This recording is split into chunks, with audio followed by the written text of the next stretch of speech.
Hello everyone, Xeno What If here. Here to bring in the movie of What If Jaune Arc was betrayed, Isekai and Op. Link down description of the fanfiction of this What If. Listen here YouTube. I do not own anything and this is not a scam. Prologue. New beginnings. A young man was standing alone in the night of Vale City, all alone with his items, not a weapon. This man was known as Jaune Arc, but now he only goes by Jaune. The reason why his life was ruined because of some prick by the name of Cardin Winchester who revealed his fake transcripts to everyone. And now his life was nothing more but a miserable hell. Everybody who abandoned him, both friends and family, left him. After everything I'd done to them, they just abandoned me, Jaune said with anger and sadness. Jaune remembered everything that happened in this before he was expelled from Beacon Academy. How could you? Ruby said angrily. Stay away from Ruby. Young said. Get out of your faker. Weiss said. Stay out, Blake said.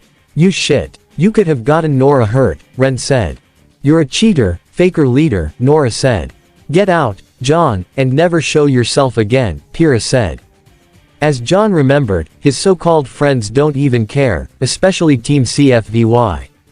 Why Jaune, why? Velvet said. Stay away from Velvet or my team, Coco said. My family disowned me, Jaune said, even with more anger and sorrow, as Jaune remembered what his father, Jaune Arc said. I didn't raise a disgrace for faking a transcript. From this day forward, you're disowned from the arcs. Now get out of my sight, no name, Jaune Arc said. You're no longer an arc. We are taking the sword now. Don't ever contact your father or anyone else again. Michelle Arc said, as Jaune remembered, the hurtful words his family said to him. My team replaced me, Jaune said with even more anger and frustration as Jaune was being replaced by a new student by the name of Alistair. And now I was expelled, Jaune said. As many Vale councilmen has expelled him and being blacklisted from any other kind of academy and being treated as a criminal in the eyes of Vale. To hell with all of it. They're supposed to be my friends and family, but all they care about is greed and power. Nothing but a bunch of false heroes. The reason I wanted to be a huntsman is just like my grandparents, Jaune said yelling in anger and sorrow. As Jaune looked down on the ground, nothing left he had. Felt like he lost everything. Losing the will to move forward until something getting attention. A portal appeared in front of him as a voice spoke from the other side of portal. Do you want to start a new life? To start all over again for you to actually have a new life. Jaune looked directly at the portal looking back at it. A new life, a fresh start. Do you not? The voice said from the other side of the portal, yes. I do want a new side. A new fresh start. Jaune said, as he entered a portal before leaving, before looking back at the so-called city of Vale. This is goodbye for now. I'll never have to see those bastards ever again.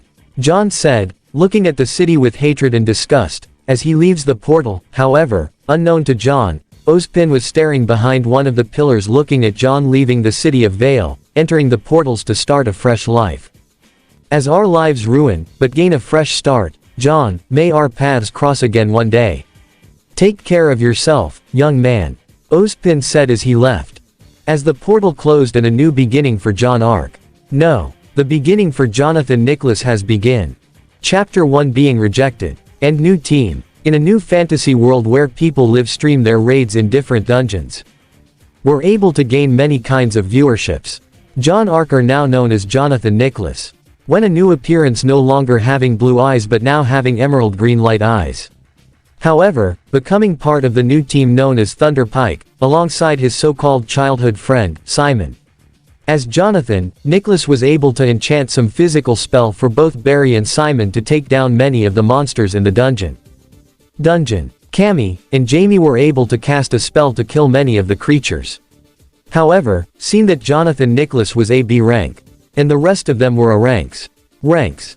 I mean, they take all the credit while he used to stand back and watch as the live stream was getting all the credits while he just sits back in the background, feel like that he was nothing more but a loser, which many people who are watching the broadcast couldn't help but be happy at many of the main four. At the tavern, Jonathan Nicholas decided to actually resign. Thunderpike, I have an announcement. I'm here now resigning as a member of Thunderpike, Jonathan Nicholas said. And why the hell would you do that? Jonathan, Simon said. Hey, no, I'm not being fairly compensated. You barely paid me, Jonathan said, showing the less amount of money he was getting. So you say, but individual parties should be paid in merit. After all, it is only fair that the most pay gets tribute to the most highest of the group, Simon said. You don't even do anything. All you just do is sit back and burn through our inventory like nothing. Barry said, that is how you see me, Jonathan said in disbelief with hatred and anger boiling in. In fact, you should be grateful. We don't toss any coins at you, Barry said mockingly. To John or Jonathan, anger even more. You're good at setting up live streams, but you're not good at anything else. And Jamie said mockingly, seriously. Jonathan said it with even more anger. To himself, cheer up. I can't use streaming artifacts, so pat yourself on the back, Jamie said. If you want better freight, and that's no problem, then you have to pull more of your weight on a quest. Cammy said, I'm not some freeloader. I'm not some freeloader who's run your coattail. I gave you more support than anyone else. Right, you need my help, Jonathan said. I don't know about. You're confused, Cammy said. I'm helping out with Votematic and Agent, Jonathan said with even more anger. And how will you plan get by once you leave us?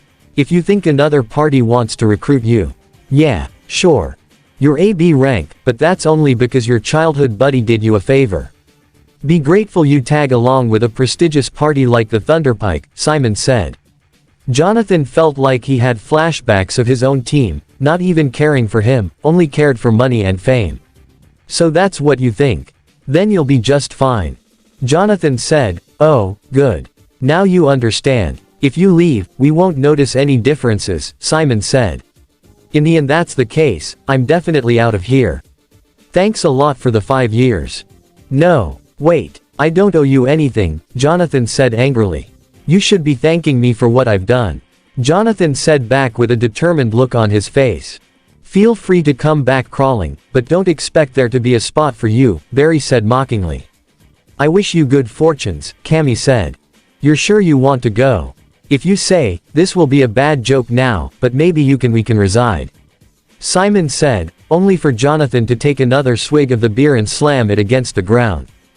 I won't put up for this. Jonathan said as he stormed out of the building. Somewhere in the Adventure City Jonathan R. Nicholas came across an elf receptionist. However, Jonathan wanted to actually be reassigned to a new team as he was able to finally write every single thing of description. However, only to be tackled by a person who he knows, and one of his own students known as a red-hair night girl by the name of Maria. As Maria wanted to join her new team. As Jonathan, now part of the new team, was able to see his old students, one of them being a black dark elf by the name of Silk and a young blue-haired girl by the name of Rain, which is a group of them were actually a bunch of D-rank adventurers, which Jonathan wanted to actually be a part of this new team as they finally got themselves a quest going to a mining dungeon. However, there was a bit of a flea market there. However, as the group entered to the dungeon, as Jonathan was always prepared for prepare as he was able to. A special lantern that was able to detect traps as well. Not also that they came across some monsters that seems to be some kind of baboon types. However, Jonathan was able to create a spell known as the physical enchantment to give Maria a boost in her strength while also creating another spell known as Sharon, which Marine was able to slice and dice many of the purple gorillas. While they continued going to the dungeon, they were able to come across a bunch of undead monsters. As Jonathan was able to create another spell known as Protection, Light Little Blessing. Thanks to the incredible boost. Well, also, Jonathan was able to create magic as well. Also spraying holy water on the ground, making sure no undead get anywhere, which many of the females of his new partied. After that, they were able to set up a bit of a place to make some lunch for the time being. And just like that, when they want to eat the food.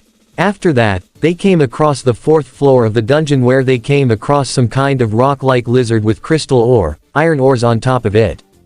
As Jonathan was able to cast another spell of slowing down the creature. And just like that, tells us to be able to equip in physical enchantment spell on Maria while cutting off the head of the creature, killing it permanently. And just like that, they're able to mine up some of the ores from the corpse of the rock creature. However, there was another dungeon boss as they were about to live stream it to everyone. No way, Jonathan. We should livestream this, Maria said. We can, I guess, but why bother? Jonathan said, confused. Because it sounds like fun, Maria said. Jonathan couldn't help but smile. However, it did almost reminded him of Ruby, if you say so. Crap, I caught quest the kind of quest. Crap, I got caught up in a quest, and I never ask what your party name is, Jonathan said to the group. I'm embarrassed to admit we don't have a name, Silk said. Why don't we decide one now? Maria said. Great, do you have any ideas? Jonathan said. Well, off the top of my head, no, Maria said, embarrassing. You seriously haven't thought of a name? Jonathan said, face palming, as Maria thought about a 4-leaf clover. It's Clover. Maria said, why Clover? Jonathan said, confused. We have 1 leaf, 2 leaf. I make 3, and you lucky fort. I'm the lucky one, he said, completely shocked. Pretty cool. Yeah, it's a lovely name. Agreed. I think it suits us. Okay then. When we get back, we'll register at the guild, make our party official, we'll be known as Clover, Jonathan said. As they enter the door, they came across the boss monster known as a steel crab.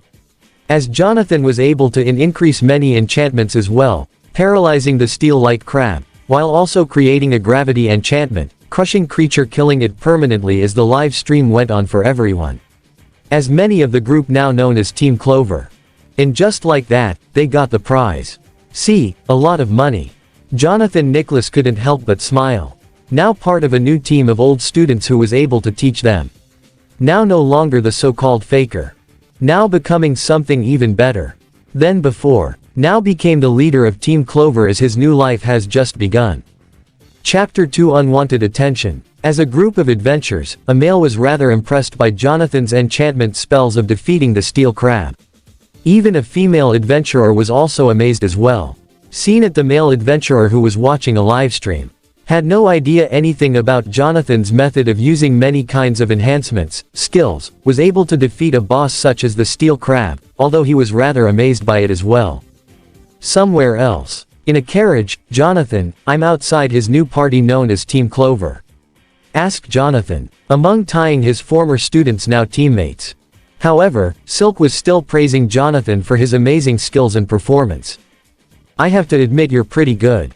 After all, you are the leader and our sensei for actually helping us out, Silk said. Well, thanks, I guess, Jonathan said. Well, up until this point, I acted like the boss of pure necessity, but we knew we need a real leader someday, Silk said. Well, that is an important role, but why'd pick me? Jonathan said. Who is suited to guide us? Then our little teacher, Silk said, as Jonathan almost felt happy. After all, he had predator tactical skills to seeing the sword he had beside him. And with this new fresh start alongside new team, he had now known as Team Clover. He couldn't help but feel happy for the first time. He can forget about the whole thing between his past life, including Remnant. However, he was thinking about exactly what exactly has been his old team known as Thunder Pike been up to lately. Meanwhile, with Thunder Pike, they're actually in another dungeon. Fighting some kind of alligator-like creatures. Barry using his brute strength and hammer while Simon, alongside the new member of Thunder Spike being an archer by name of Crosby. However, one of her teammates, one of the enchantments was bitten by one of the alligator monsters. Jamie screaming in pain. Simon was able to help her. However, they were struggling against many of the creatures. After some time, they're able to feed it. But for Jamie, on the other hand, it was bleeding out heavily. Simon was asking, Cammy's actually casting a spell or anything to help Jamie from stopping bleeding, but, however, Cammy couldn't because she used all her mana during the fight, which frustrated Simon. However, Simon asked Crosby that he might actually has a potion. However, Crosby did not actually wanted to give it, only to say this. I only use my own hard-earned money for this to get this potion. Crosby said to Simon. However, Simon decided to aggressively take it from Crosby aggressively said. When I joined, you told me everyone was responsible for bringing their own supplies. At least thank us Cammy was able to finish healing Jamie's wound. Sometime later, back in the tavern, Team Clover was able to celebrate even though the 3 members were actually D ranks. But at least they were able to take down many strong monsters in many different parts of the dungeon as well. And, luckily, were able to successfully complete it. The bad news is the reward we got isn't that big, Jonathan said, smiling while also showing a medium-sized bag filled with money. Oh, wow. Mario said. So how exactly should we split up reward for the other quest? Trying to ask his rest of the team of Team Clover. Normally, I would actually manage our finances, Silk said. She does give an additional allowance, Maria said. Really? One person is really in charge of all that money? Jonathan said, surprise. Well, we can use our earnings to buy a new base of operation. We were thinking that could be a wise move. See, now we're staying in expansion inns for the tight end up being, Silk said logically. So you're saying that we're going to saving the money for something beneficial for the whole party, Jonathan said. Sounds good. Answering back. As Jonathan was able to put every single ounce of silver or gold into the Clover bolt, as Silk was happy by this. In the second floor down below, Team Thunder, Pike wasn't doing awfully good. However, Simon, being the arrogant leader he was, however, was still happy that it will save Jamie's life in the end. However, Simon pins the blame on Crossberry, including, alongside, many of his teammates who also agreed pinning the blame as Crosby had none of it. However, explained that the crocodiles also using beast repellent. However, Simon did not care as much, while also decided that Crosby quits Thunder Spikes, seeing that they're nothing more than a bunch of arrogant pricks while leaving. As Jonathan looks down to see Thunder Spike hasn't changed a bit. Still looked disappointed. However, luckily, screen was showing for everyone to see. Jonathan was able to use his spell to take down the steel crab boss creature. Jonathan was also surprised by this, but, however, the rest of his teammates were rather happy with joy. As many of the people watching this were also surprised by this. However, not also that the viewpoints have also risen up to 6,000 views. However, seeing that, Jonathan couldn't help but felt that they would get unwanted attention, as Mario is also happy as well. Not also that. It also got the attention of Thunder, Pike, right, which also made Simon even more angry. Simon could never believe that so-called friend would actually join a low-rank party like that. As they continue celebrating for the victory. As Jonathan couldn't help but feel happiness, however, somewhere else, a fat, chubby man of some nobility, asshole wanted to get the girls for himself the next day in Adventure Town. Jonathan was tired. No. What kind of quest, but decide not to. As Jonathan was able to expect for the elf girl receptionist about what kind of quest to take, unknowing to him that the same fat, rich, arrogant prick from before was still stalking him without anyone noticing as Jonathan was walking across town. However, he could tell that he could sense that someone was following. He could tell that he was professional, just like Ruby trying to play all stealth-like. However, he continuously running. I probably lost him. It's all in here. Ragged breathing coming from behind him as Jonathan turned around to see the same chubby asshole noble following him. Your name is Jonathan, isn't it? The chubby asshole of a noble said to Jonathan. And who's that? So to me for you to know. Jonathan said, not even caring for the noble of who he is. Don't play dumb with me, asshole, noble said. You asked me, so I need to know who I am. So let's not waste more time. Who are you?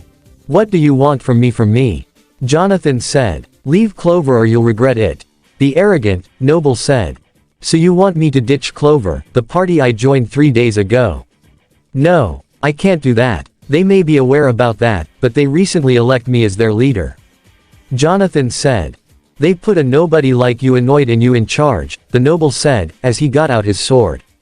However, Jonathan preparing for this thing was able to create a paralyzed spell causing the noble fall and is knocking him out of coal. As sometime later, they were able to get on a carriage and ready for their next adventure. After that, they put on another live stream as they enter the forest where they came across another boss-like monster. However, it was more like a bear-type hybrid-like thing. However, this thing wasn't like any ordinary boss-type monster. Definitely felt like an S rank. And many of them were ready for this. As Jonathan got out a sword, as he was able to enchant a physical spell, giving Maria.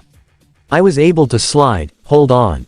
However, Jonathan was able to cast multiple spells on the creature while Jonathan focused more oftenly on creating more stronger spells as well while using a sword to slash directly at the S-rank bosses killing it. Chapter 3 Meeting with the Guild Master. As the broadcast of the livestream of Jonathan using the most powerful rainbow spell gets everyone attention as the crowd in Avenger Town as many people were around our maze and praising him for his new abilities.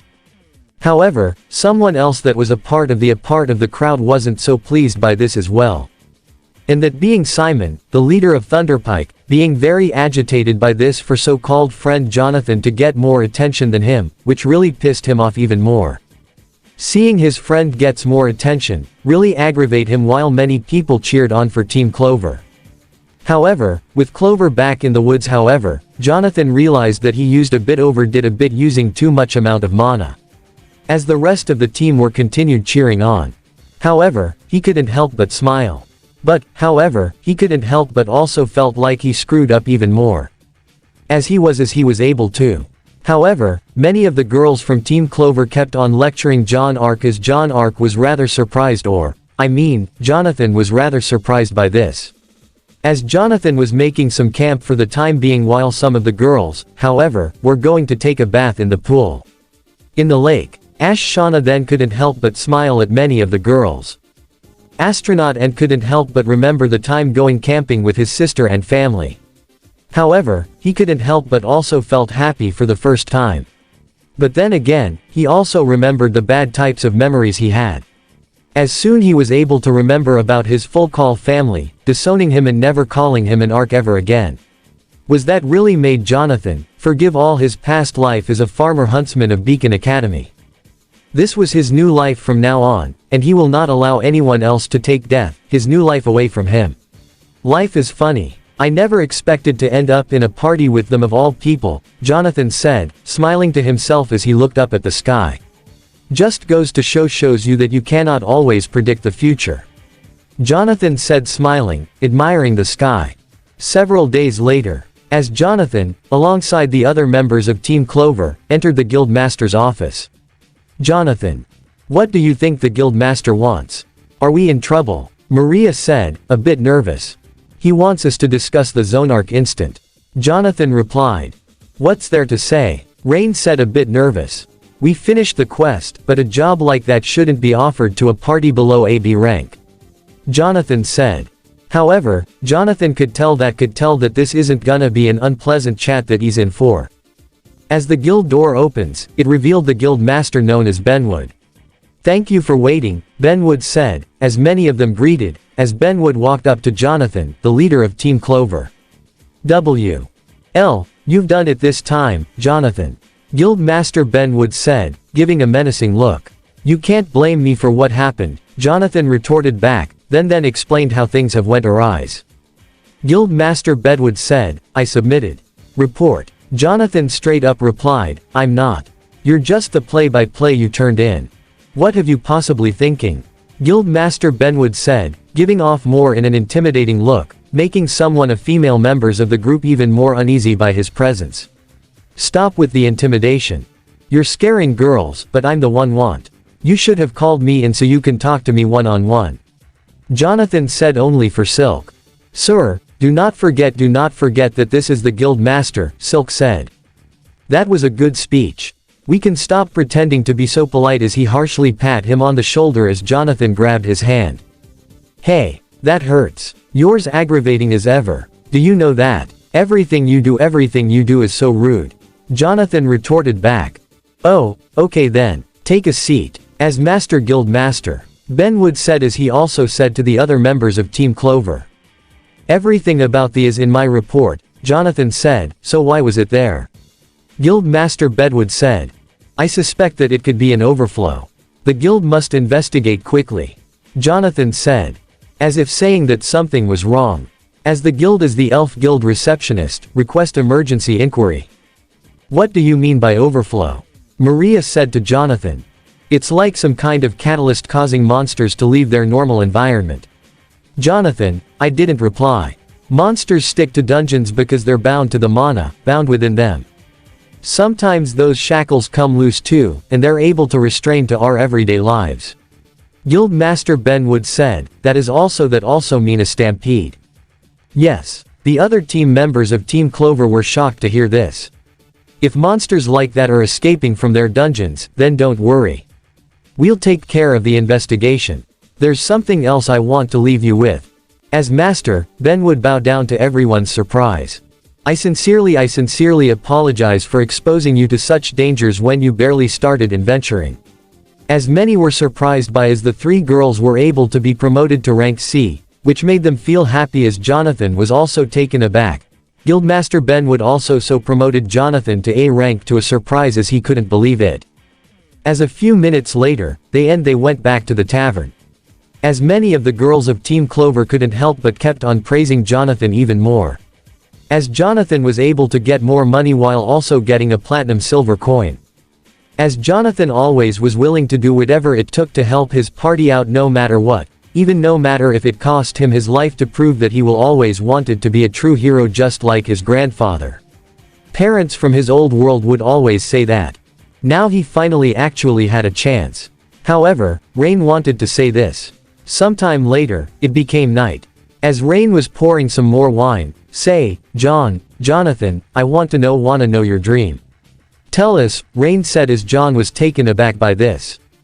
Where'd that come from? Jonathan said, getting the attention of both Silk and Maria. The goal we set for ourselves is in our reach. We'll have our own place. I only think it's your dream, she said. As Rain said, Jonathan couldn't help but say this, but well, to be honest, before I do, I have something to say. You can say I'm not exactly from this world, but another world, you can see that. That before then, I was actually known as Jaune. Nothing special about me. I was nothing more but just a complete newbie. I thought I had friends behind my back, people. However, in the end, sure, I might have faked my way into Beacon Academy, but I had a good intentions to do something right, Jonathan said, surprising the girls even more of Team Clover that he was actually a part of another team. However, not also that.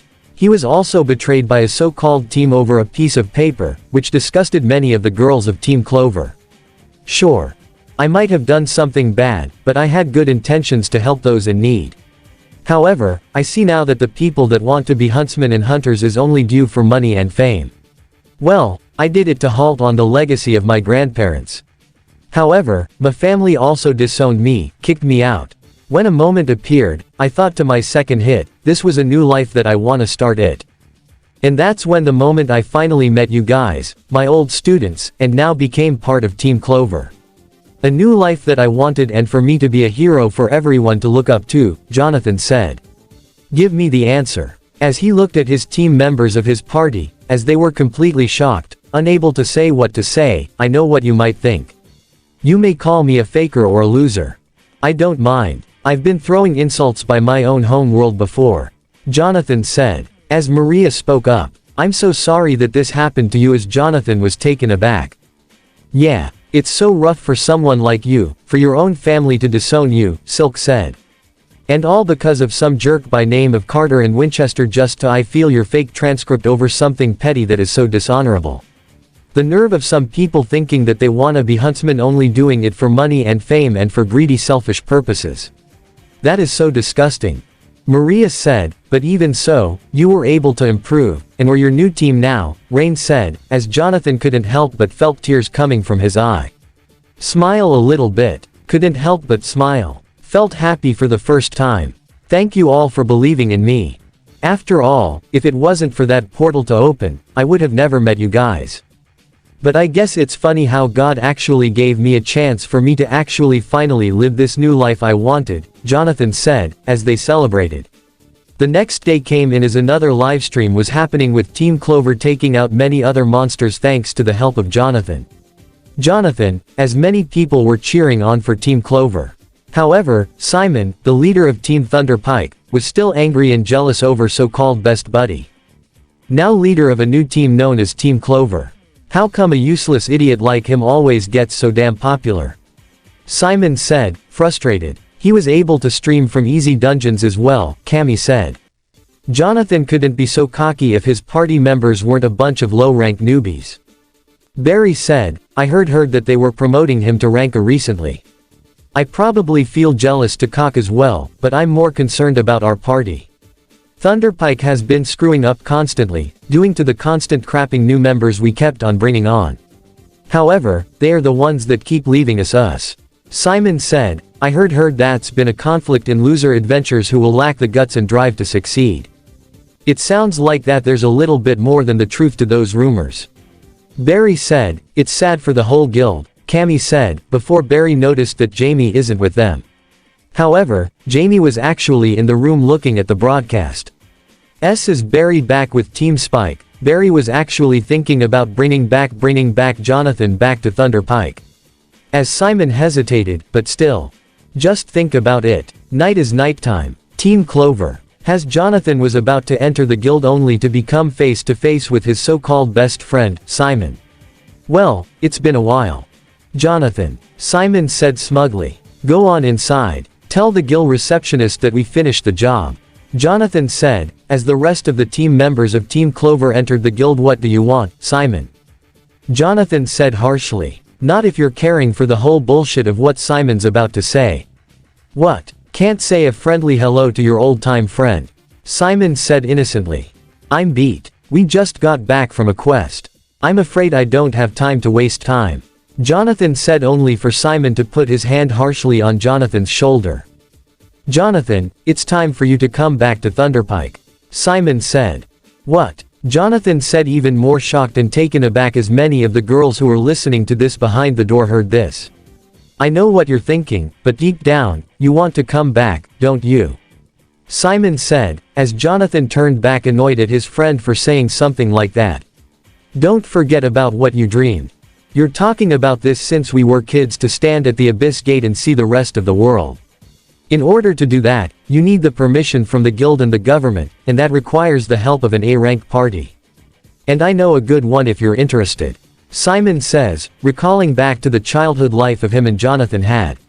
However, Jonathan, not even caring for the so-called bullshit. Listen, pal, I'm saying that I will willing you to rejoin Thunderpike. I'm willing to reconsider your cut. However, Simon was cut off by Jonathan smacking his hand partially. Like hell you are. Not even a long shot. But I'm going to have to deny your request. Jonathan said coldly and harshly to Simon, shocking him. Save your breath. I'm with Clover now. They made me their leader. Jonathan said. Seriously, you know, we have been to a hell of trouble just because you had to bail on us. Don't you feel bad about that? Simon said. As I recall, you said the group would be fine without me, Jonathan replied as Simon was losing his temper. Who the hell do you think you are? Here. However, their argument had a bit of a crowd. I have to admit, you're leaving, causing a lot of problem, so fix it. So take some responsibility. It's the right thing to do, hasn't it? And as a venture and as an adult. Simon said. How can you say that with a straight face? You never showed me respect. You think you get to be a jerk just because we were friends as kids. I have no intention to thunderbolt. And in the discussion, Jonathan said. So you will let those rookie girls take your advantage of you? They're using you, Simon said. The only taking me granted is the one you lead. Jonathan said, opening a door to the tavern. You are a smug idiot. You'll regret saying no. Simon said, only for Jonathan to close the door as Simon was angry. However, unknown to him that the same fat ass, errant, prick, Noble also seen this as well, thinking that him and Simon both have something in common. Back with Jonathan. Then the girls also had a straight look on their face, want to know everything. Who was Maniac? Maria said. Well, that asshole was actually the so-called leader of my former party. Jonathan said straightforward as Maria hugged him tightly. Please don't go back to that place. Maria said. Did you not hear me? Turn down his offer. Jonathan said. Wait, you promised, Maria said. Of course, I did. Asked Maria kept on squeezing him tightly. Asked Jonathan was always willing to stick by his new party. Chapter 4 New upgrades for the team. Back in the Tavern of Adventure Town, Jonathan, alongside his party members of Team Clover, decided to get some new upgrades as well. Has made the group decide to actually think about it with some new weaponry and equipment as well with the money that they're able to earn. The next day came as Jonathan was waiting for them. What taking them so long? As Jonathan turned around and was surprised to see his students with new and incomplete clothing as well. I like it. Jonathan aid not to mention incredible wet clothing as well. Not to mention this new bow I'm able to get that can actually defeat enemies even 10 times quicker. Yes, including this new staff as well, Rain said. As they were able to enter, the dungeon wood actually has multiple floors, which is known as the All the Ruined dungeon. However, the dungeon actually he was able to detect one of these spells that activated a trap with spikes. Luckily, carefully not to get do I have to admit. I never expected there to be traps in a dungeon, Maria said. Well, always be prepared for the unexpected. Sometimes you may not even know what you find in a dungeon. Jonathan said. However, as they came across a group of powerful known as orcs, which Silk knows that these were high-level beasts. However, luckily, thanks to Rain, was able to summon a more powerful fireball while Jonathan was able to create an earth-like spell, trapping many of the orcs. However, only for Silk using incredible skills, were able to take them maybe orcs. However, he's proud by it as well. However, Maria came back with an unknown scroll with unknown writings on it. As Jonathan was interested by this as well. As a treasure box came in with some money in one of the midway parts of the dungeon, they were able to make a bit of a taking a break as Jonathan was able to make some of the food. I still have to admit, you make pretty good food. You should have became more of a cook instead of a warrior, Rain said. Very funny. Do not forget, it was me, and I was actually the one who taught you everything. Jonathan replied back. Yeah, I know. There's no need to get full of yourself, Silk said. I'm not trying to be full of myself. John said sighing. Look, thank you for actually helping us. Maria said now after when they were done finishing having a break, they continued moving on to the lower section of the ruined dungeons. As they entered just like how the same place, but instead they came across a dark-like creature known as a shadow stalker as it moved using his enchantment spell. However, Maria was knocked out. Though yet to meet Jonathan, this creature was even more powerful. However, Jonathan, using his sword and his power, even though he was received a slash, increased his mana. But before then, the creature also cast a spell known as Curse.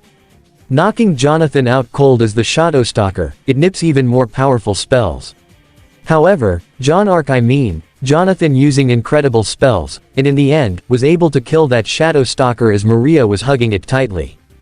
As many of them were scolding worriedly, but though Jonathan has to admit, he never seen a powerful creature like that. However, Rain was able to heal the scar on his cheek.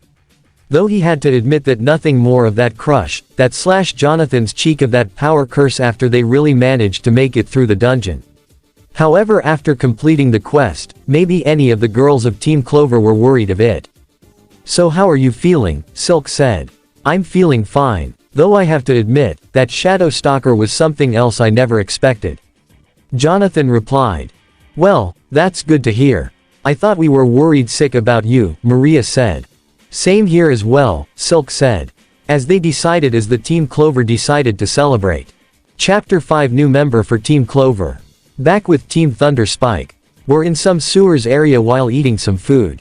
However, let's just say that their team was actually having a bit of a fallout. As the group was able to. However, as they returned back with another failure is returned back to the guild receptionist explained that another failure actually mean that Thunder Spike will be demoted ranking. As Simon was even more angry and pissed off. As Simon was making a scene making everyone stare at him. As Simon had no choice either doing things easy way or as Simon decided to actually give Jonathan his dream by luring him back in, as getting other ranked teams, as Barry also agreed as well.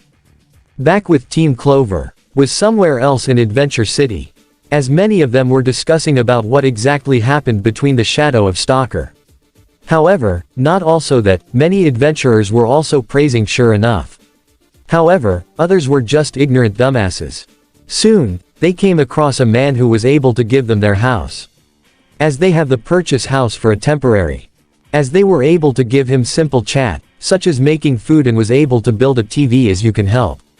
As Jonathan said this for his own team. Cheers. Brand new life and in a bright future. Cheers. As they drank. However, but before then Jonathan's eyes widened, seeing his thunder, pike going to achromatic darkness. Are they for real? Jonathan said in complete shock. Amongst that other rank adventurers. It's not like a race to get to the gate like anyone else. Like I said, I wanna take on Acromatic darkness one day, but I joined Clover, but going to Acromatic darkness is, I thought to myself, starting my own dreams and goals. As a paper bird shown as a message from the guild. As the guild receptionist elf girl was able to, however, he could tell it was actually Thunderpike. As Rain and Jonathan were going shopping. However, only for Simon. What is the meaning of this rejection? Simon said angrily. So you also read it as well? Jonathan said. I'm turning you down. It's an biscuit. Is that what you wanted? Why do you say no? Simon said. Honestly, the surprising thing about this whole ordeal that you remembered my dream, Jonathan said. Of course, I do. We've been friends since we were little kids. Simon said angrily, only for Jonathan to place a gentle and gently on Simon's shoulder. I don't have to admit, I'm rather proud of my former team. Going to the powerful dungeon in the best of the kingdom. Best of luck to the party. I'm sure there will be no trouble. Jonathan said. You can't ignore us. We have planned for the assumption that we should be there. Simon said angrily. I should be get going. At least I'm not going with Thunderpike. Jonathan said venomly. Get over yourself, Jonathan. Join us, Simon said, even more agitated. You're the only one who needs to open your eyes, Simon. Think for a second, and you will understand. You sent a spot request who was already a member of an active party. That's major breed of etiquette. Unwanted solicitation. Sent it a request and an order. I have the right to refuse you. Jonathan said. Shut up. You're the one who abandoned your team. You're the one who got us into this mess, and you have the audacity to blow us off even after I arrange a quest with and you wouldn't mind. Don't talk to me as if give me any other real option other than leaving the party. Jonathan said. Excuse me. Adventure prep, research prep, intel gathering. For dungeon quest, you took ever any combat on me. It made things pretty damn easy for you. I watered out telling myself you would realize my value, but the party kept taking me for granted. So don't act like buddies, Jonathan said, even more angry, almost striking, like breaking Simon's heart as Rain holding his hand. As Jonathan looked down at Rain, but he couldn't help but smile. Jonathan, listen, you've proven your point. Look, we're still just comrades. Same chasing the same dream. Come back and things will be different. Simon said. It's too late. I stand with the members, Clover, and not with Thunderpike. Jonathan said, with a determined look, as Simon took a few steps back in shock. Shut up. What will happen to us? Failure is an option. We're in danger of our ranks dropping. That will destroy us. What your team does now isn't my concern. Let's go. Jonathan said. As both Rain and Jonathan left the scene, as Simon looks even more furious, acting like the arrogant prick that he was. If that's so, we don't need you. I got some long plan on, you know, Simon said angrily as the two that made it back to the guild. Back at the guild master's office. It's very likely basic is overflow. Guild master Ben Wood said. Looking at the map, there have also been rumors of abnormalities, other areas. Am I the one to say it? Jonathan said. We're staring down in a possible stampede. Guild master Ben Wood said. If strange things are happening in multiple dungeons, then, yes, then we might be. What did the Royal Academy said? Jonathan said. They can't deny that the signs are there. Guild Master Benwood said. Hang on. So the quest investigate Acromatic darkness, given how quickly the real goal is to confirm the stampede. Jonathan said. I have a nomination. Quest for warrior team. I want you to go to Acromatic darkness. Guildmaster Benwood said. Wood can't see rank if on a job and all. There are other rank parties to explore the dungeon, went to join Thunderpike. Aren't there? Jonathan replied. Many have fed up with Thunderpike, incessant bickering. Guildmaster Benwood replied back, to Jonathan's surprise. They can't be trusted with this. They can't be trusted with this. They are already ignoring our normal regulations. Not to mention, not one of them submitted a former application. You read that, haven't you? Guildmaster Benwood said, bigger than any kind of treasure. Jonathan replied, reporting on the messages. The report on the dungeon, the only one ever completed. This officially proves that the Abyss Gate exists. Jonathan said, even more surprised. This is why I want you to go on a mission, find out what's happening, staying there, you must. Guildmaster Benwood said, but the dungeon in order to progress through. It's too risky. Jonathan said back. Flexibility is a must on this mission. I need someone like you, adaptable with right-ranging skills. Not to mention, that's a escalades with you. Benwood was able to give Jonathan a more powerful scroll for him. It's yours to keep, Guildmaster Benwood said. I don't get it. Why do so much to recruit me? Jonathan said, remembering the time when he was just John Ark, and also when Ozpin saw the potential that he had almost feel somewhat familiar. I want information to confirm. If I could do it myself. But given my position, I can't abandon my posh. That's why it's important for you, source I trust, and why you have incredible potential. Guildmaster Benwood said, as Jonathan didn't say a word, almost like having brief flashbacks of his past life, hearing the same words just like what Ozpin said to him. Seeing that he had the greatest potential of being a huntsman as the door opens for the Guildmaster's office, for the elf girl able to give, as the quest confirms about investigating Acromatic darkness. Wow, I finally do feel like somewhat of a celebrity. I understand what you need. Let me discuss this with my party. Jonathan replied, thank you. Please do. Benwood said, bowing his head. As Jonathan left, he had a lot of things stinking in his mind. As he entered Team Clover's household. In my opinion, we should job, Jonathan replied. You want to down. Why do that? Maria said, I can't complain reward, but I'm sure on our scores would vastly improve. But we lack the experience that we needed for this, but Clover isn't ready to take on a mission such as just taking down Acromatic darkness, Jonathan replied, maybe. But experience excite, but we can get prepared. We're equipped with cutting-edge armor. Silk said, as Jonathan was surprised, truth is the quest is a big opportunity for us. One day, we will conquer this dungeon, and one chance that we'll get to look through the abyss case, we can consider this opportunity to scout it and advance to it. Silk. We can't. Jonathan said. She has a good point. Besides, if we don't, then how are we gonna make up for the lack of experience? For the lack of experience we made. We can't rush into this. Jonathan said. Oh, you're scared. Rain said. Am I? Maybe so. This does feel like fear. Jonathan said. Of what? Maria said. Of failure. Silk said. No. You're afraid. No. Afraid. 5. That we don't survive the mission, Rain said. Yeah. I am. Because if that happened, what would I do? I would break. Jonathan said, guilt, feeling like the weight of responsibility, witnessing that if they die, that the guilt will be on him as Rain came to comfort him. Look. We feel the same way you do, Rain said as Todd to look at his team. As having a bit of a pep talk, thanks to the members of Team Clover. As they finally came back to the Guildmaster's office. We're all on board, and we'll start preparing. Jonathan said, I know it seems taking advantage of your dream. It sure does. Guildmaster Benwood said. I know. But more importantly, my teammates and I have been talking. We want to hire a spot member to round out our party. Could you recommend a scout to us? Jonathan said, I was expecting that. As everyone turned around to be a feline cat girl with, as Jonathan was surprised to see a cat girl. He had his fair shares of seeing Faunus back in Remnant, but not also that. Seeing that she is quite the thief and a ninja type, way more better experience. But he does need an extra set of hands. Chapter 6 Acromatic Darkness. As the group were surprised that the entrance to Acromatic Darkness was actually underneath the guild.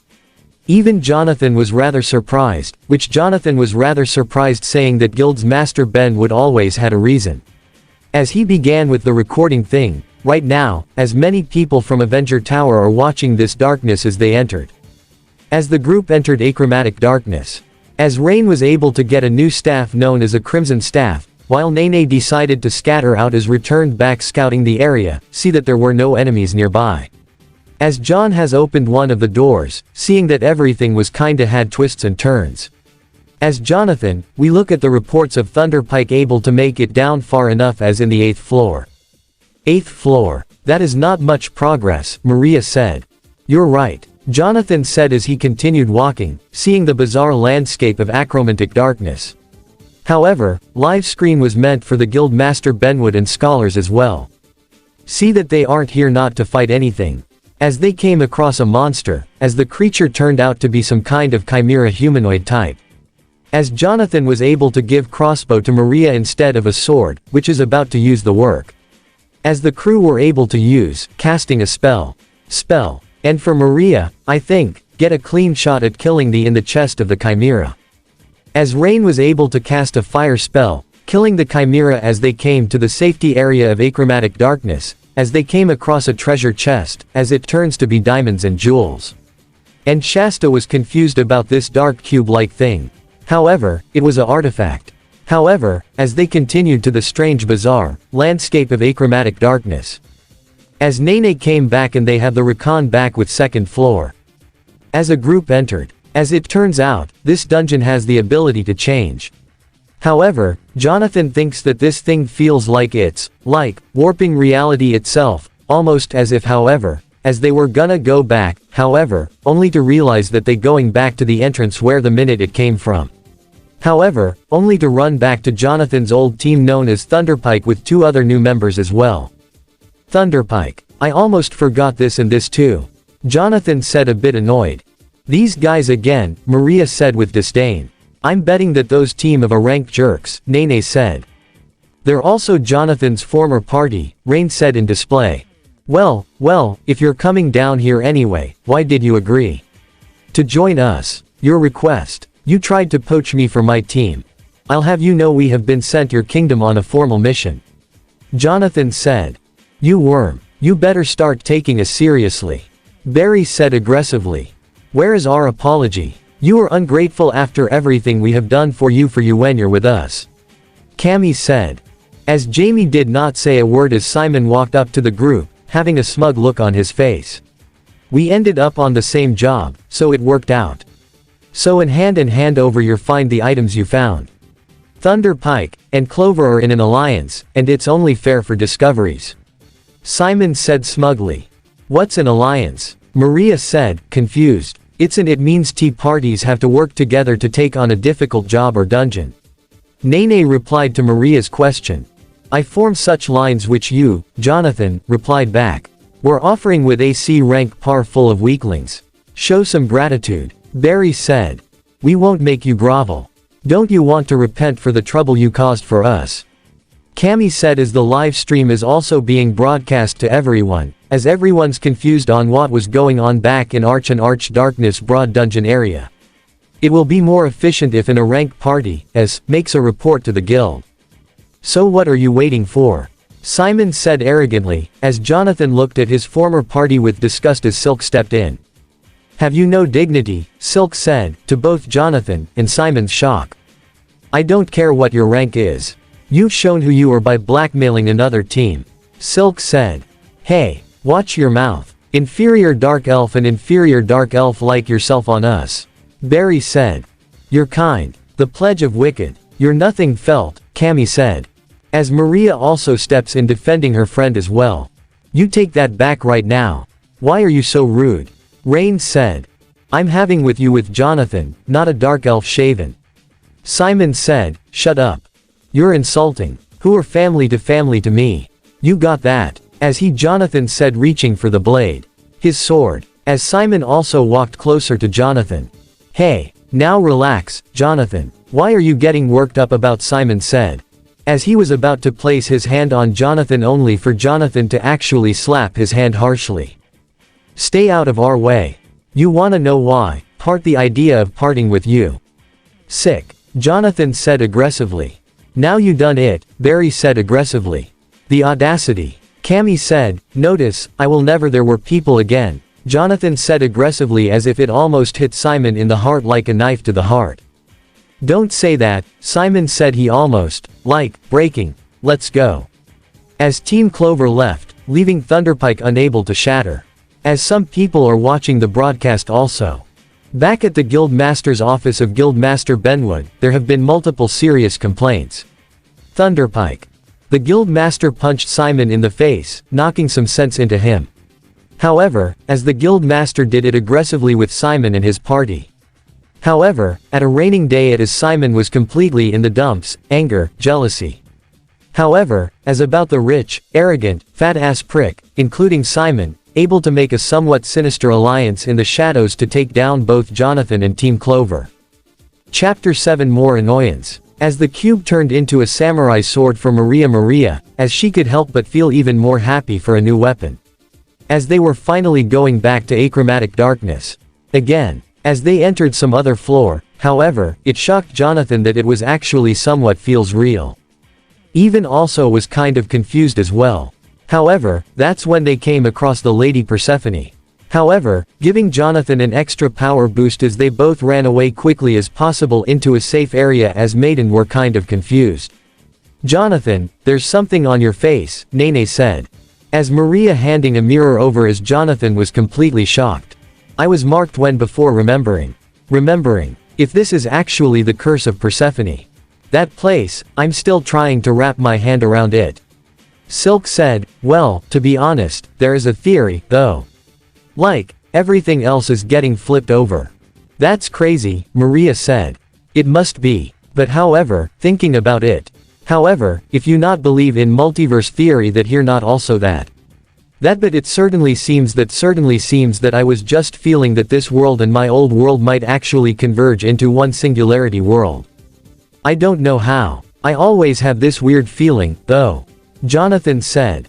What an intense experience to experience the second floor, Maria said. Well, that's not good. How can we be sure on what floor we're on? What would have happened if we ended up in another floor? But not also that. Also warping reality itself. Wow, you really are smart. Enough to know about that, Nene said. I think you should take straight after when you snooze, Maria said. Whatever our next move is, you can count on us. She's right. It's a perfect time for a catnap, Nene said. As the group finally sleeping. However, sometime later, a familiar voice awakened him as he woke up. He was kicked harshly in the gut by none other than Simon of Thunderpike. You, Jonathan said angrily.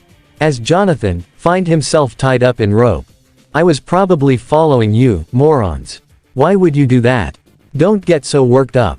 We have the situation under control, Simon said, as many of the members of Team Clover were actually tied up. However, Jaune looked away, uncomfortable by it. Situation. What the hell did you do to them? Jonathan said. No worry. They're enjoying a peaceful sleep, Cammy said. I think you should take a closer look on what exactly you're on your party member's neck. As Jonathan looked closer at one of his party members' necks turned out to be a slave collar. Well, if you're wondering how we are able to get slave collars, you could say, thanks to a generous amount of a slave sponsor gave us this. I don't know what you did, but they have a bit of quite of a grudge against you. Who does? Jonathan said. That is irrelevant for you to know. The point is, the girl will do anything I say. Simon said smugly, you would seriously force someone to obey you. If you do that, then you will be labeled as a criminal, Jonathan said. Haven't you heard? If something doesn't change, we're finished. Can you believe that they want to treat us like trash? They want to exile us because of a difference of opinion.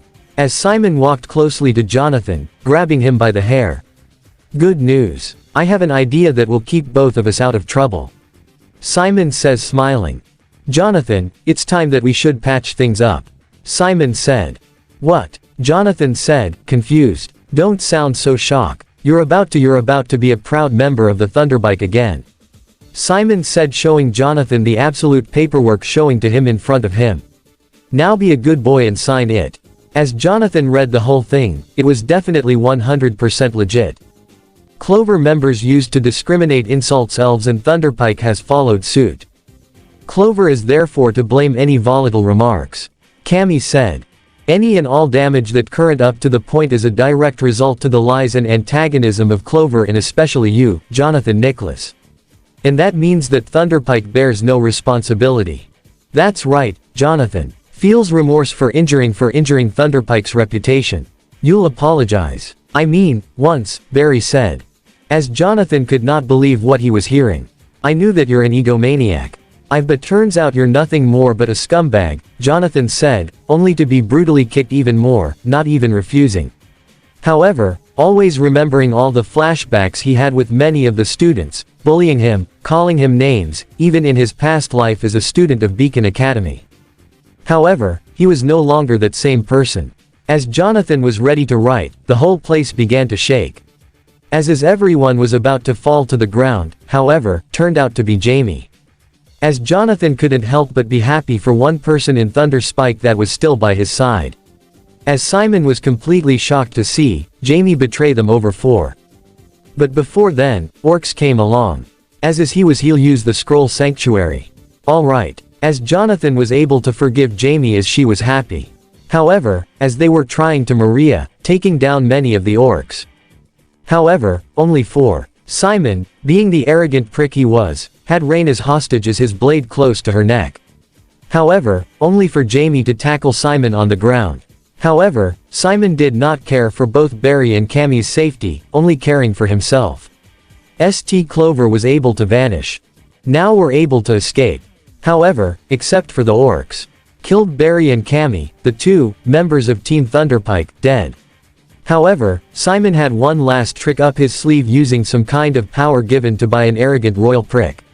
However, for Jamie, everything went dark as she passed out. Chapter 8 End of Friendships. Back at Clover House, Jonathan was surprised that Jamie was still alive. However, Guildmaster Benwood will not prohibit great. However, Jonathan was willing to do whatever it takes to help Jamie no matter what. However, luckily, using dark magic, was able to destroy the slave collar to everyone's surprise. However, as we're gonna come up with a plan to save Jamie, however, only just to be. As the door opened as Jonathan opened a door only to reveal to be none other than the arrogant, fat-ass prick. Now my throat is all scratchy. Just show some respect for the man who's gonna be a part of these, the fat-ass prick said. Sorry. I had to ask you to leave our house. Only for Jonathan to kick him straight in the ball, as many of you guys were about to attack him, only for both Nene and Maria to neck shock them, knocking at them out. However, Rain bitch slapped him in the face as Rain was able to give the fat-ass royal prick his what he deserved. However, by end giving a slave collar. However, not also that. So that's as Rain blogged to Jonathan. As Jonathan activate more of a dark magic. Ask Jonathan. Ask both Maria and Nene to actually turn over the fan-ass royal prick to one of those specialists as they're able to gather up some supplies. As well. However, Jonathan needs to get new escape. However, someone else came to the door as it turned out to scholar known as Lanishan as he was able to give him a scroll to escape. He was rather admired by Jonathan's bravery, willing to help those in need. Next day, as they were ready to go back into the ultimate dungeon however, Jonathan explained to both the elf girl and Guildmaster Benwood about explaining that this dungeon was able to morph realities itself, like creating alternate realities or maybe cross-world. However, Team Clover was ready to head into the dungeon as they did. They entered an alternate. What's reality? Similar to Adventure King. They see Jamie still alive. However, only to see Simon, but in worse condition as before as he could sense dark energy coming from him.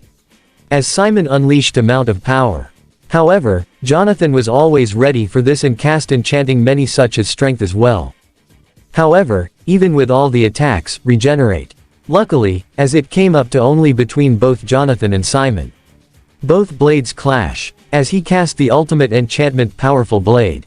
However, Simon felt the pain mutating, insulting, horrifying. With Rain, she was able to heal up many of Jamie's wound. Not also that as he's able to use dark magic spell to save Jamie's life. However, as it turned into a certain darkness, as many of the shadow stalkers went to the deformed body of as Simon was scared for life. As Simon screamed, feeling the pain as many of the shadow stalkers soon started tearing him limb from limb. He's trapped in here. So he's going to suffer for all eternity, isn't he? Maria said. I made certain of it. As Jonathan looks somewhat hurtful and sorrowful looking back at everything as he's able to use the scroll of egg cities. Like this, taking them home once and for all. However, if only things could have came like this, maybe somewhere else in another life or another timeline. Jonathan and Simon could have gone along perfectly fine. 1 week later, as Master Benwood says that Jonathan and his team will actually be reduced. However, they couldn't take any new quest for a month, but however, the elf girl decided to give Jamie a new position as Team Clover. Ask Jonathan. Couldn't help but feel happy. But decide to head back with Team Clover for the time being. As many of the female group of Team Clover was happy to see Jonathan back. However, somewhere in another dungeon area, a light glow emanating, engulfing everything. No one knows what exactly this light could lead to. Chapter 9. Back at Remnant. Things have gone completely horribly worse. Let us start with Team CFVY. Ever since John was expelled, Velvet kept on getting bullied by Cardin and his team every single day. Velvet had no one to talk to ever, and she been dating Coco ever since that day. However, during their 1-year anniversary, Coco was cheating on Velvet with Fox. It began with an argument until Coco broke up with her. But the worst part to Coco said this. "Shut up, you damn annoying rabbit." This is where Team CFVY was broken apart. And this is where Velvet request Ozpin to leave Team CFVY permanently. Ozpin sighed and allowed Velvet to leave her former team for good, packing her belongings and living in a single dorm as well. However, she would spend most of her nights watching broken romance movies and betrayal TV shows as she looked at the photo of John and remembers that she used to love him as well and broke heartbroken too as she knows that John will never forgive her after what she did to him several years ago. "I'm so sorry, John," Velvet said crying. Now to Team RWBY. Things were not going so good for Team Y's hatred for the White Fang and Blake trying to defend them, both fighting non-stop, failing, fall of fail, as well as for Yang, obsession to finding her mother, derived her. The edge between her and Ruby's sister's bond. Ruby tried to convince Has tried to act as a leader, but Wise, Yang, Blake yelled at her to stay out of it as it is their problem. The worst part is that Ruby got slapped by Yang, making her completely shocked by her actions. However, the worst part was that Yang took it a bit too far. "Shut up and die for all I care. I wish Mom was still alive, annoying brat," Yang said angrily to Ruby. Which ended the sister bond between both Ruby and Yang for good as Ruby packed her stuff and also gotten permission from Ozpin. However, when she looked at the photo she had with John remembering as to her first friend she made at Peak Academy. She smiled, but then she began to cry, regretting everything. "Please, John, come back. I miss you. I'm sorry, Ruby said crying. And finally, Team ANPR, or now known as NPR, broken beyond anything. As Alistair began dating Pyrrha after the days John was expelled. However, also gaining the trust of both Ren and Nora. However, what was worst in the Vile Festival that Alistair began to show his true colors, screaming at Nora a lot with verbal abuse for charging in battle. Ren tried to defend Nora. However, Alistair yelled at Ren for being a failure. The worst part is what really pissed off Ren was Alistair commenting comment about his mom and dad being so weak. And Alistair slapped Pyrrha in the face. That really shocked her that he slapped her as if that was bad enough. Pyrrha soon was beginning to lack leadership and problems with her sponsor as well as it also led to many fans as the champion of Mistral wasn't even enough ready for real combat. However, as Alistair began to explain that he was in love with Cinder and not all set killed Penny, which caused many Grim and White Fang to attack the city of Vale, which led to the fall of Vale. However, what really happened is that after Cinder was able to gain some powers of the Fall Maiden as Kiro was able to get in the way. However, due to his bad luck semblance, causing many of the Grim to also leave as she didn't know what was going on, but decided to leave with her partners, Emerald and Mercury as well. As the Atlas military began to make quick work of making sure that the city of Vale was 100% secured again.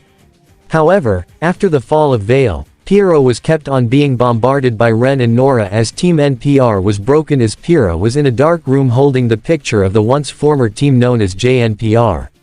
That Pyrrha, for the first time, had lost everything. Her love, pride, her trust in the sponsors and fans, everything was gone in a snap of a finger. Now she knows what this really felt like. Karma, for the first time, had slapped her in the face. "John, where are you? I'm sorry. I love you," Pyrrha said, sobbing uncontrollably. Several weeks after the destruction of Vale, many people started looking for their loved ones in the nearby destroyed city. Vale councilmen started paying the blame on Huntsman for failing to protect the city. However, some people that were working alongside the media team dig up, Vale Councilman's shady business and illegal activities were also making deals with criminals and other crime organizations, which made every single one of the failed councilmen being arrested or executed immediately while trying to find some new suitable councilmen. Councilmen are willing to help those in need. As Ironwood, alongside the Atlas military group, were able to clean up the mess by the Grim and also arrest remaining White Fang. As Ozpin looked outside his office of Beacon Academy, now destroyed, looking directly at the files of CFVY, NPR, and RWBY.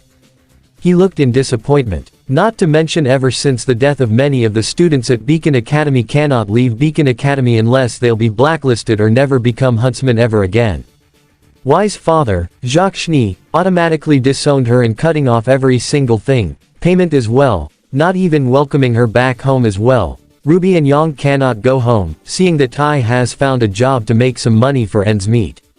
Blake Belladonna cannot go home seeing that someone has found out about her last name of her being part of the White Fang. Ozpin thought to herself that that huntsmen were supposed to act more mature, but no. They acted more like kids instead of acting like adults.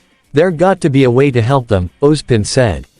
As Ozpin was just thinking, Ironwood came in with Winter also behind her, which surprised him a bit. James, nice too. Ozpin said only to be cut off. Ozpin, you haven't heard the news. James Ironwood said, as Ozpin was confused as Winter ordered to Atlas Robot Security TV as they played a news broadcast. Lisa Lavender. This is live from Vale News Network. We have live footage from an Atlas drone. As an Atlas drone was able to detect something, the footage shows an unknown kingdom has been found. However, the Atlas drone shows footage of somewhat of a landscape of including a medieval kingdom of some sort. Amazing. Ozpin said. It seems that one of our scouts was able to detect something after all, Ironwood said. But what exactly is this kingdom? As you can see, this is an unknown kingdom. Oh my god. A group of people attacking some kind of monster. As it showed, a group of people were fighting against a monster. However, unknown to them, it was actually John Archer, now known as Jonathan Nicholas. He's an incredible spell while also so early killing the creature with one slash. As Ozpin watched it, he could sense that was magic. Actual magic, he felt. That power, they're using magic, Ozpin said. Ozpin, are you sure that they're using magic and not some kind of semblance? James Ironwood said. No doubt about it. Husband said, even more surprised than before. Now then, for my final attack, Rainbow Impact, Jonathan said, as many of the students were watching this. That voice, it can't be, Ren said. Nice job, Jonathan. Maria said. Good work, John. Silk said. That's what I want. Want everyone to hear that. What? Everyone said in complete shock. John, Ozpin said. You know him. James said. Yes. Apparently, they informed me what happened. Yes. Apparently, they haven't informed you on what happened 2 years ago. 2 years ago, Winter said.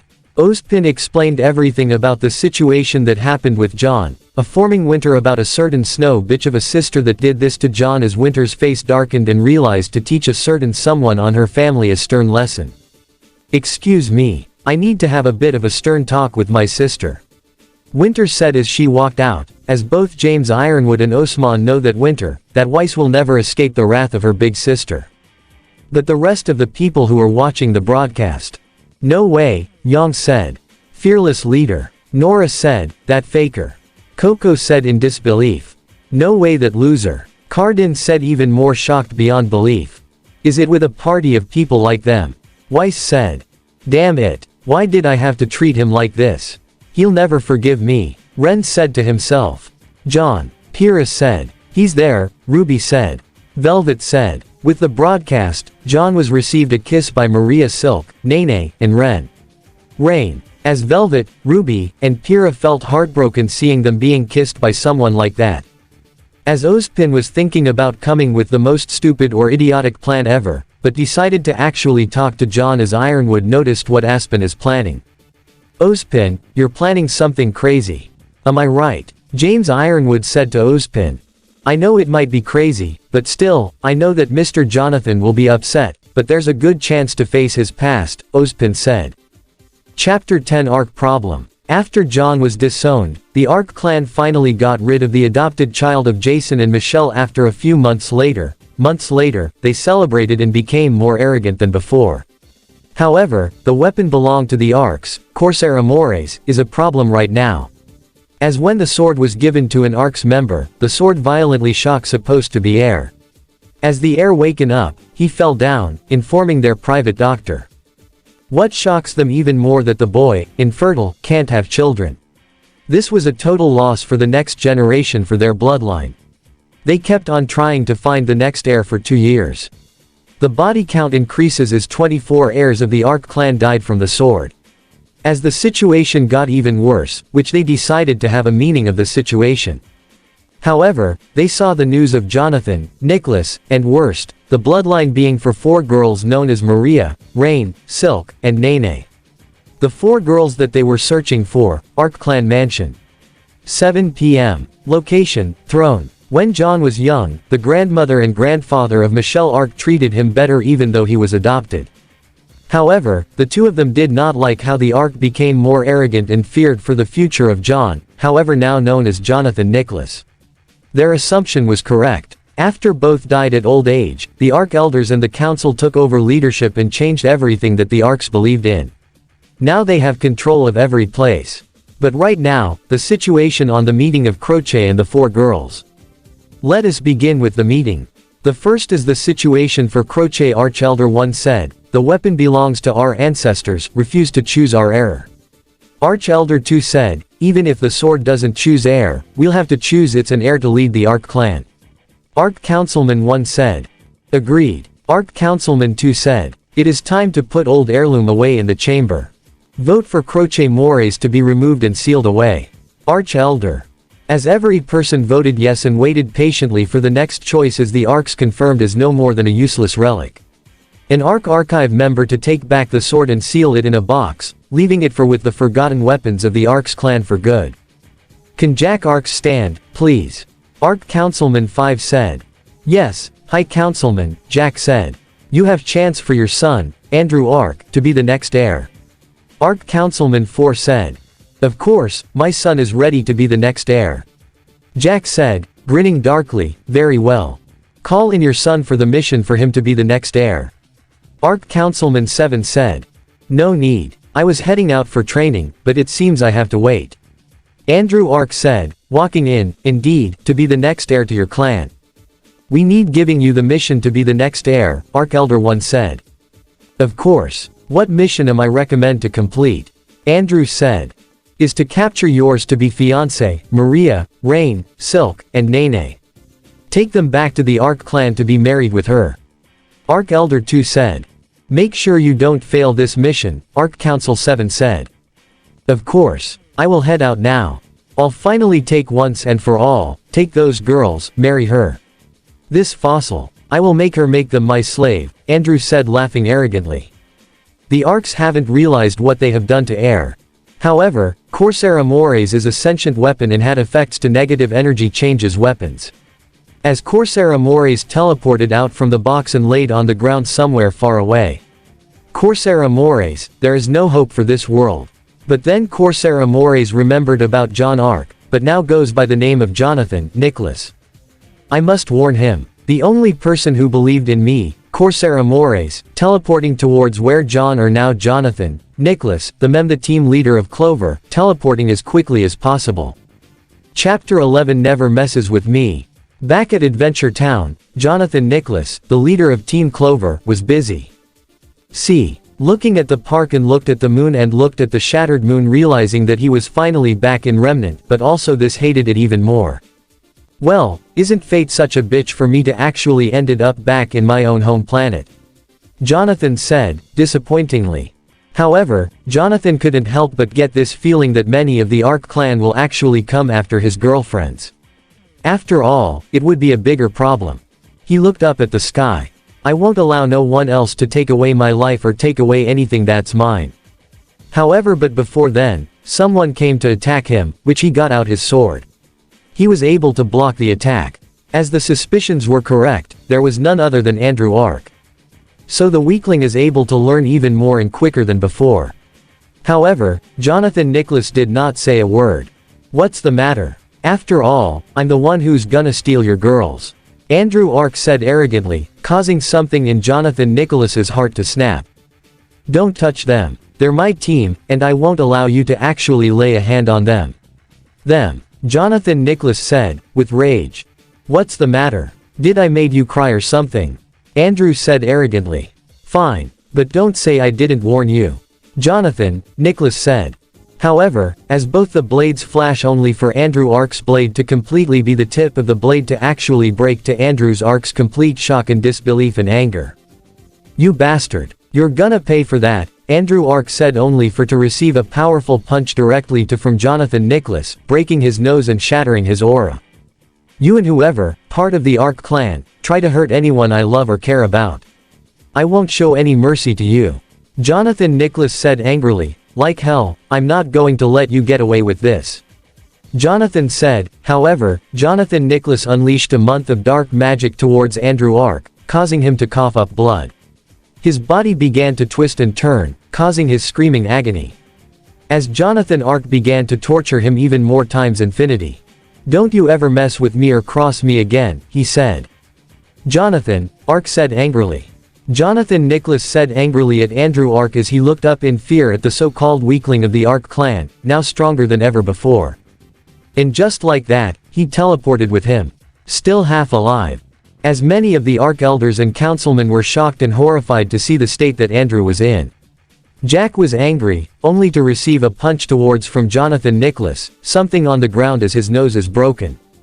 If any of you damn bastards try to touch my party or any of my team members, then I will kill you. Jonathan Nicholas said, as many of the Ark clan couldn't help but laugh and sneer at the so-called weakling, thinking it was all intimate. However, only for Jonathan Nicholas to unleash a powerful dark magic aura directly at many of the Ark elders and councilmen, including many of the Ark warriors, causing the cough of blood, causing their body to scream in agony as their auras were shattered and click-chasing Arks. As their bodies begin to arrive in pain. Do I make myself clear? As he unleashed a dark aura and murderous intention times infinity, making every single one of the Ark clans horrified and scared for their lives, especially Chasing and Michelle, his former parents, making him scared to death even more. However, someone tried to act tough, only for him to unleash a powerful slash killing half of them, but no mercy. Someone have lost their arms. Some were crippled. Some of them were completely dead permanently as many of them were even more afraid as before as he teleported out of there, not wanting to see his so-called family or the Ark clan again. As the Ark clan were even more furious, wanting revenge. But, however, it seems that they have a power gap between. Chapter 12 An Unwanted Reunion. Sometime later after the incident between the Ark, Jonathan, Nicholas explained everything to the Benwood, about the incident between his old family that disowned him a long time ago. And were willing to use the girls of his party as slaves, which Guildmaster Benwood was shocked and disgusted by this. However, the elf girl Wanted came in with someone. However, to his shock of Jonathan Nicholas' shock was that twist this with me. To see Ozpin, the headmaster of Beacon Academy. What do you want? If you're to actually rope me in, then you can forget it. Jonathan Nicholas said. Listen, young Nicholas, I actually here to give you a chance to go back to Beacon Academy, Ozpin said. And why should I care? After what my so-called friends did to me. You can forget it. After all, I'm living my new life here, and I'm fine and happy with it. Jonathan Nicholas said to Ozpin. Ozpin knew that there was no point in arguing with him, but decided to actually make things more interesting. Fine, but how about this? We can make a wager for both of us. You and your team known as Team Clover. If you win the match against Team RWBY, NPR, and CRDL, then I will leave you alone and never ask for any favors from you again. Ozpin said, as Jonathan Nicholas thought about it for the duel. See that? This is rather interesting for him to actually have a chance for once. Fine, I accept, Jonathan Nicholas said, to the shock of Team Clover. Are you sure about this? Maria said. It's fine. I knew one day I'll have to come in terms to my so-called friends. See, now I have no other option, which I'll agree with the terms of this. Jonathan Nicholas said. Then I believe in you as well, Silk said. Me too, Rain said. Me for, Nene said. And just like that, they got into the airship known as the Bullhead, as many of the girls of Team Clover were rather shocked and amazed by the technology. Oh, wow. How exactly is this thing able to fly? It's so cool. And just like that, they're even surprised and amazed to see the academy known as Beacon Academy. Somewhat resembles a castle. However, half of it was destroyed and some of it was being reconstructed since the incident of the fall of Beacon Academy. And just like that, Ozpin walked out with the members of Team Clover. As many eyes were on Team Clover, such as many students were surprised to see somewhat of an elf girl. People might thought of her somewhat of Faunus. However, Blake, on one of the crowds, was surprised to see Nene, sort of a cat-like fox, but instead having both a tail and cat ears, which was rather surprising. Yang, on the other hand, was shocked and angered and disgusted to see the so-called faker of Beacon Academy, even Weiss, being a spoiled brat she was. I've been caring, especially Coco. So, well, not even caring for so-called weak, the faker, or the weakling. Ruby, Pyrrha, Velvet, Nora, Ren all stood there, not even saying anything. However, only for one person known as a smug, arrogant, racist prick by the name of Carden Winchester walked off trying to bully Nene only to get his balls kicked, causing hell the males, rather if they're human or male Faunus, decide not to get on her bad side. You damn free only for Jonathan using both enhancement magic, strength, and speed punches Carden on the jaw, sitting and flying on top of the ceiling, breaking his jaw and nose. Underground bleeding. As Connie goes out to say something only for Jonathan to unleash a dark menacing aura. Murderous intention glaring at Carden, causing him to piss himself. Don't you dare say anything about my new team. And if you dare, then I will have no choice but to kill you instead. Jonathan said coldly and darkly directly towards Carden, as everyone felt chill went down their spine. Mr. Nicholas, forgive them for their own arrogance, but only for Ozpin to cut off by Jonathan. Bought nothing. Look around you and look at this whole school. This whole place has become nothing more than a mess. And yet, I was expecting the next generation of huntsmen to do something better. But instead, more like the opposite. And look at this academy. Destroyed. And I thought that the huntsmen were actually going to do the right thing like protecting people, but instead, nothing more but a bunch of arrogant pricks who couldn't do anything right. Some of Beacon's students, such as the first year, felt their egos being hurt, while others were angry. You damn bastard. How dare you actually try to criticize us? Yang said, only for Jonathan to sheath his blade directly towards her neck, glaring at her with murderous intention. Says the one who has a hot temper attitude, who can't control it. And the one that is a hypocrite to her own race, who runs away from her past, not even trying to confessed for her own mistakes, past actions, and mistakes. And the Snow Queen, the arrogant, snobby princess, or should I say, a spoiled brat who only cares for herself and no one else. And finally, the leader of RWBY, who is nothing more but just a kid who could never understood how reality works. Jonathan Nicholas said, causing their egos to even hurt by his words. Yeah, clearly. It certainly seems that they only care for your own ego and selfishness and greediness, Silk said. Yeah, it is such a disappointment. Rain said. Then let's settle this once and for all in the arena. Jonathan Nicholas said. And just like that, many of the students of the first year and second year and third year decided to actually watch the fight between Team Clover alongside RWBY, NPR and Team CRDL and CFVY. As Jonathan glared directly at every one of them, many of the students from Beacon Academy had mixed reactions. Some didn't care for the weakling or faker. Just because he looks new and improved doesn't mean he can actually beat many of them. However, let us begin with this, Glinda said. However, Carden and Yang decided to charge in. Blake decided to take on Nene. However, Nene was able to be more better than her and was able to know even though she may be a cat girl, but she was way more better experienced as both a ninja and a thief, and having way more better experience at combat and stealth, causing Blake to have a bit of a disadvantage against the Nene. You know, I really am disappointed at people like you. Seriously. See, you're such a hypocrite only caring for yourself. Nene said. Shut up. They are just misguided. Blake said. Misguided. Oh, really? All you have done was nothing more but run away. Like a coward, you're nothing more but a hypocrite who can't even confess to your own past mistakes and actions. Nene said as she just bitch-slapped Blake on the face, causing her to feel the pain and regret. You really are more pathetic. If you want to change, then change yourself, Nene said. He said. And just like that, Blake was out of the match as her aura went down. Weiss tried to do her best against Maria. However, the red-haired knight, thanks to Jonathan, was able to equip both enchantment, strength, and speed. As he tried her best against Weiss, Knee. However, Weiss' fighting style became more sloppy. Seriously, you're such a rich, spoiled brat who only cares for yourself and nothing more but than the world. Glaring at Weiss. Shut up. Just because you were that useless dolt doesn't mean you're any better.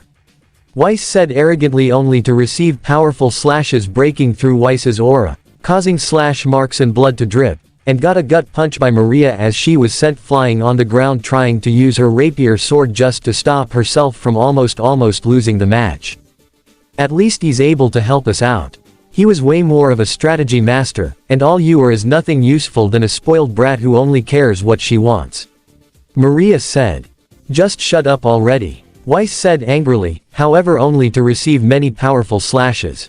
And she was sent flying out of the ring. As Winter was watching her sister, she was disappointed at her. Seeing how far she was stooped this low. That Weiss's became more like father, back with the match. Cardin and Yang tried their best against Jonathan Nicholas, however, blocking every single attack with his sword. With his sword, he was able to enchant durability and strength thanks to the magic. His magic and dark magic. As Ozpin watched, it's the match that Jonathan, or once known as Jonathan Nicholas, was able to master to harness the power of magic. Just like that. Damn it. Just stop trying to block our attacks, you weakling. Yang said. Yeah, are you scared? Besides, I have to wear them, don't you? I fun with your girls, Cardin said with a smug, arrogant look on his face. However, Jonathan unleashed a large amount of power. Dashing towards Cardin, causing multiple blows with his fist and slashing him, causing his armor to blink, leaving a lot of scars, causing his blood to cough up even more, breaking both of Yang's arm and smashing her face and knee her and breaking her spine, throwing them both out of arena aggressively.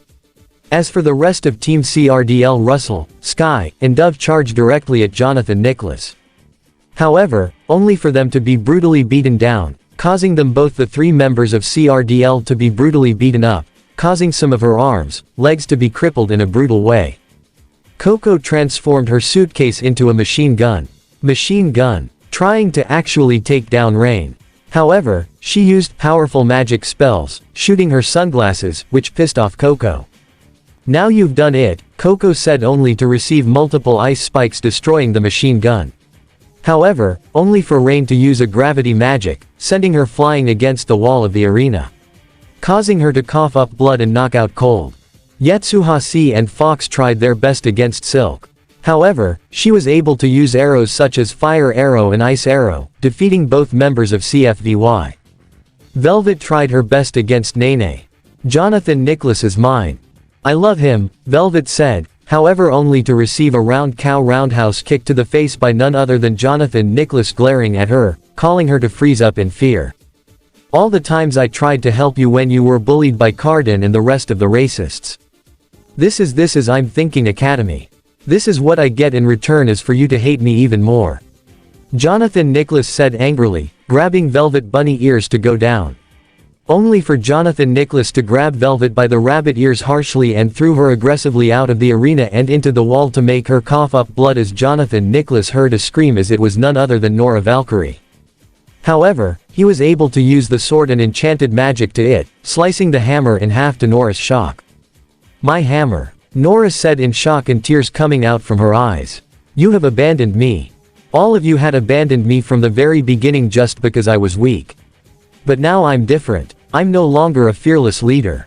John Ark is dead, so don't you ever sorry.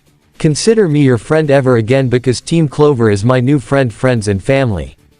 Jonathan Nicholas said pointing to the members of Team Clover as many of them smiled at him with pride. Nora does a word only to be thrown as well out of the arena. Kira tried her best against John, however, for the invincible girl of Mistral, only for her to be outmatched and outclassed against Jonathan Nicholas, now with new sword strength and powers as well. John, please, only for Pyrrha to be slapped in the face by Jonathan. I'm not your friend, nor am I asking for forgiveness. After all, this is my new life. Life. And I won't let anyone else take away my life or take away the friends I have made. Jonathan Nicholas said, with rage and determined look on his face. And just like that he was able to defeat Pyrrha. However, Ren tried his best against the combined power of both Nene and Maria. However, he looked back at once John Arc, now by the name of Jonathan Nicholas, not even caring as he realized that this was all his fault. As many of the first-year students were shocked, and fearful, of Jonathan Nicholas now. He was no longer the weak Ling of Beacon. Now way more stronger, amongst his new team. The third years were rather impressed by his maturity. Glinda was rather impressed and shocked, even Ozpin. And seeing that I have won, but I realize that there's someone else that I have too. However, only for Ruby Rose, the leader of Team RWBY, to sneak up behind Jonathan Nicholas. However, only that he create an illusion. However, she tried using their sight for it to be broken in half, and she was shocked and distraught. But she now realized that half of her sight represents the broken friendship between her and John Arc, the first friend she made, and now gone. Just like that, she didn't say a word, but stood there silently, looking down, sobbing, before stepping out of stage, not even saying a word. I'm sorry, Ruby said. However, only for Jonathan Nicholas to say. I'm not asking for forgiveness. This is the punishment and you're of your consequence of your own actions. Jonathan Nicholas said, not even caring, while walking away silently, amongst his team as they left the Beacon Academy. James Ironwood was rather surprised, but decided not to do anything stupid, realizing that if they did, then they would have to start another war with these unknown kingdoms. Chapter 13 The Darkness and Shadows. In the aftermath of John Arc, or now known as Jonathan Nicholas, amongst Team Clover were able to brutally humiliate his old friends, his ex-teammates including Carden and Yang, for humiliating them, including their teammates as well, in front of everyone. As everyone in Beacon now realizes that John Arc, or now known as Jonathan Nicholas, the leader of Team Clover, is no longer the weak link of Beacon Academy, or not exactly a student at Beacon Academy, but now became part of the ranked team of Team Clover.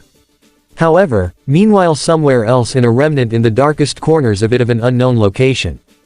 The location of where the Grimm were coming from, where many puddles of Grimm oozed and came out from. A crystallized tower and a throne room where many of the Grimm-like women that are actually human by the name of Salem, amongst many the followers of Salem's inner circle of her own. As she observed, there's a crystal, Grimm like a ball, seeing images of many people using mana, also known as magic, which surprised her, including many of her inner circle seeing people using mana for the first time.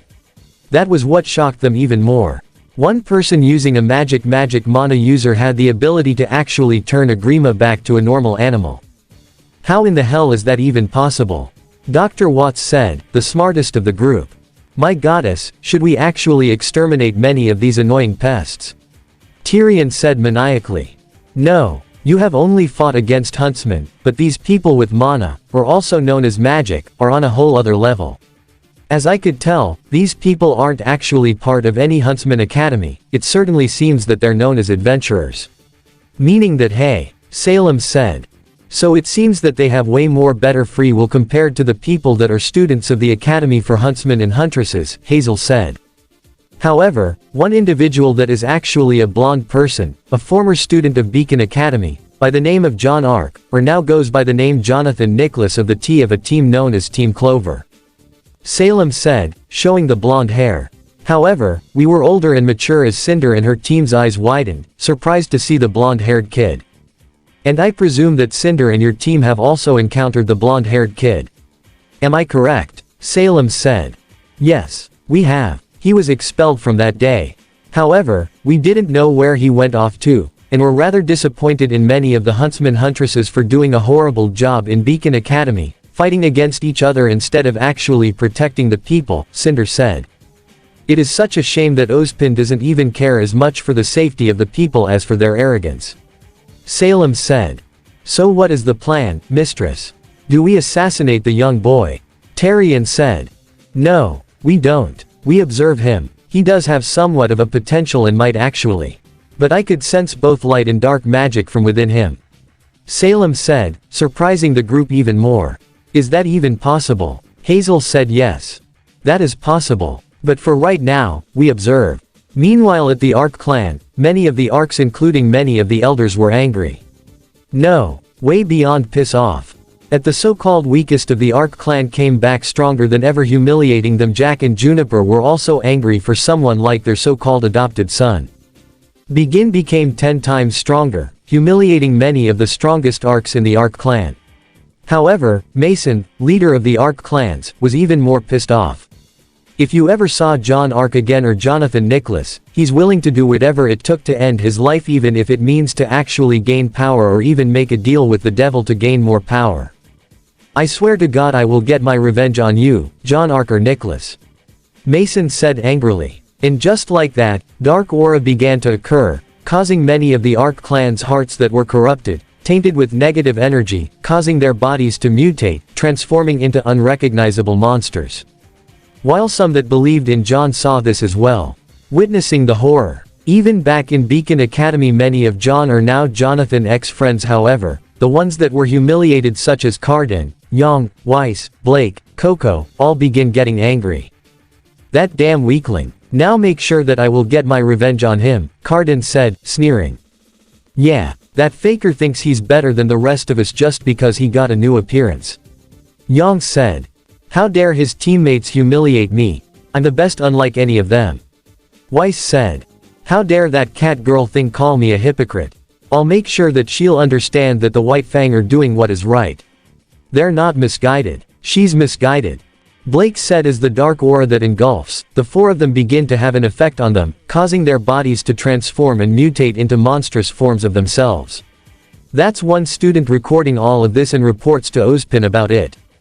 Chapter 14 Eclipse vs. Darkness. One of the students reported this to Aspen and Aspen was very shocked to see many of the so-called students who bullied John Ark were engulfed by this unknown darkness.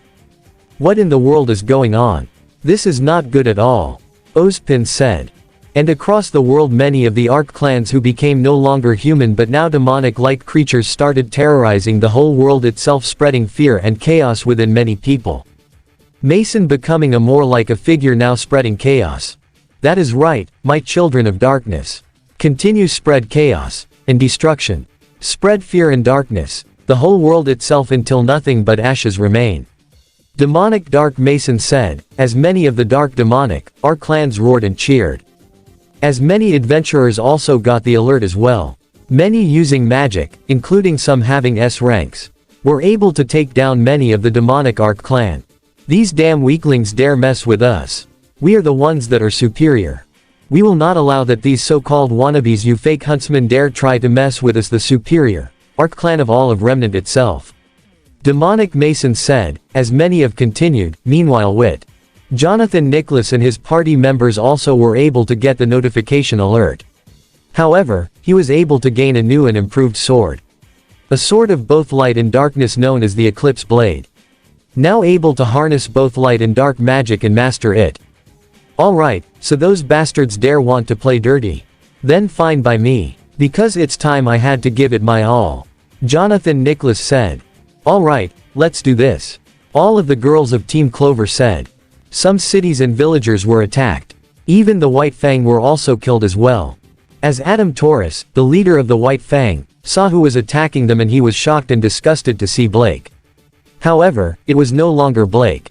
Now like some demonic feline. Blake, what the hell happened to you? What is all this? Adam Torres said. Shut up, you pathetic weak. Time that I will soon make the finest evolution. Prove that we are the superior ones. Demonic Blake said as Adam couldn't help but felt somewhat guilty. As demonic Blake was about to kill Adam only for Nene to peer in front of him and grabbed her hand and slammed her aggressively on the ground. Grr. You again, you so-called bastard, traitorous faunus. How dare you? Demonic Blake said. Oh, how dare I? How dare you attack one of your own kind? I see now that you're nothing more than a demonic beast. A monster at killing your own kind. Nene said. Now having. So going to katanas, enhanced with Eclipse powers. Now it's time for you to die and move on. Nene said, as Blake charged with a furious roar. Meanwhile, somewhere else at the island of Patch, Tai was on the ground bleeding, and he looked up to see Yang, or what once used to be her, now nothing more but just some demonic beast consumed by darkness. Why? Why are you doing this? I raised you better. Tai said. Oh, be quiet, you worthless weakling. You're nothing more than a broken down, sorrow excuse of a father. To be honest, you didn't take care of me and Ruby. I did all the hard work while you did nothing more but sulk in the corner. You are a disgrace. To a father, you're nothing more than just some weakling. Demonic Yang said as Tai looked directly down on the ground. He looked down and he realized that it was his fault. That he was no father and that she was right. He was nothing more than some sorry excuse of a father. Now I'm realizing that. His own daughters were important, but instead he never took care of them. As Yang was about to, only for Eclipsed arrows to struck her in the back, causing her to bleed and for her to cough out blood. Silk, the demonic, mean, Silk, the dark elf, having the bow and arrows equipped with enchantment Eclipse powers with the arrows staring with disgust at Yang. Attacking her own father. Wow, for a dumb blonde whore like you really know how to attack your own father. Now that's a whole new low coming from you. Oh, shut up you damn elf. Demonic Yang said, charging directly at only for her to chump. Tree branch by tree branch, shooting arrows directly at Yang as Tai stood there and didn't want to stop as he realized that this was his mistake and he decided not to do anything for Yang. Cardin on the other hand was brutally, being every single weakling and faunus. You all are nothing more than a bunch of weaklings. Even his own team was killed as Russell tried to crawl for his life only for Cardin to smash his face with the mace, leaving him. Only for Rain. The blue hair magical enchant was able to help out casting a spell enough to cause gravity causing Cardin to cough up blood. Coco was about to use her chain gun only for Rain to also use another spell causing spikes to come out from the ground and piercing. Synced Coco causing her to drop dead instantly as many of shadow-like creatures began to devour on her. And tried his best to fight Rain. You disgust me. I never understood why the headmasters would allow a racist, arrogant snob like you to ever exist. You disgust me, Rain said. As Cardin was crushed underneath the gravities as many of the shadow-like monsters began to consume him and rip him apart as he dropped dead. Demonic Weiss was going on a rampage in Atlas as many of the Atlas at Legion ships soldiers and robots and the Paladin mechs were destroyed. Winter was on the ground the bleeding ash. She looked up at her own sister consumed by darkness, nothing more but a princess of darkness. Dear sister, is this what you have become? Winter said. Yes, it has been. Sister, you have regarded me as trash. Now it's time for you to be as trash as well. Demonic Weiss said. Only for Maria the red-haired knight to come in clashing blades, with her own sword enchanted with Eclipse. As Jonathan Nicholas came in, his blade ignited glowing with both light and darkness with new power. So the damn faker and disgrace decide to show up again just when we thought everything was better.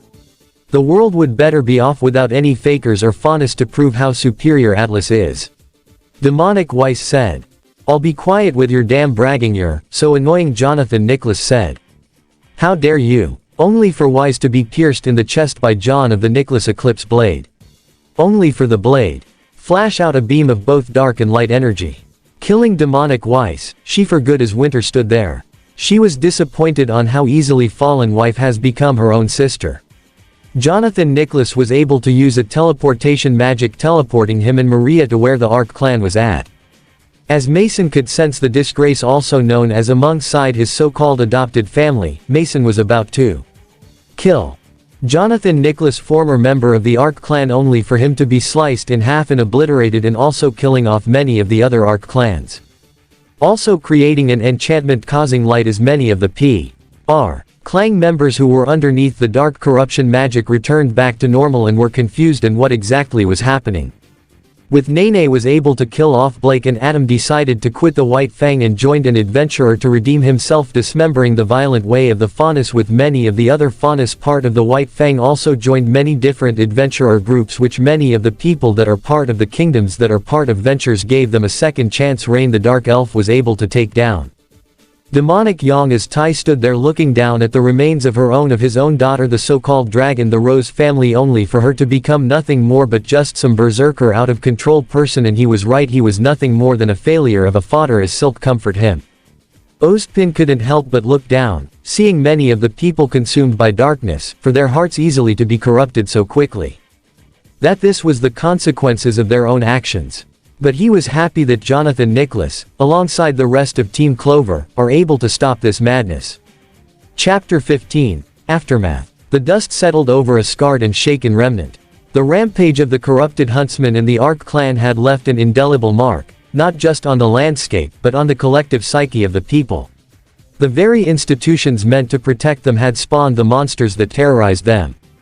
News networks across the Four Kingdoms broadcast the devastating aftermath. The public's faith in huntsmen, already fragile, shattered completely. The narrative was undeniable. When darkness fell, it was not huntsmen who saved them, but adventurers.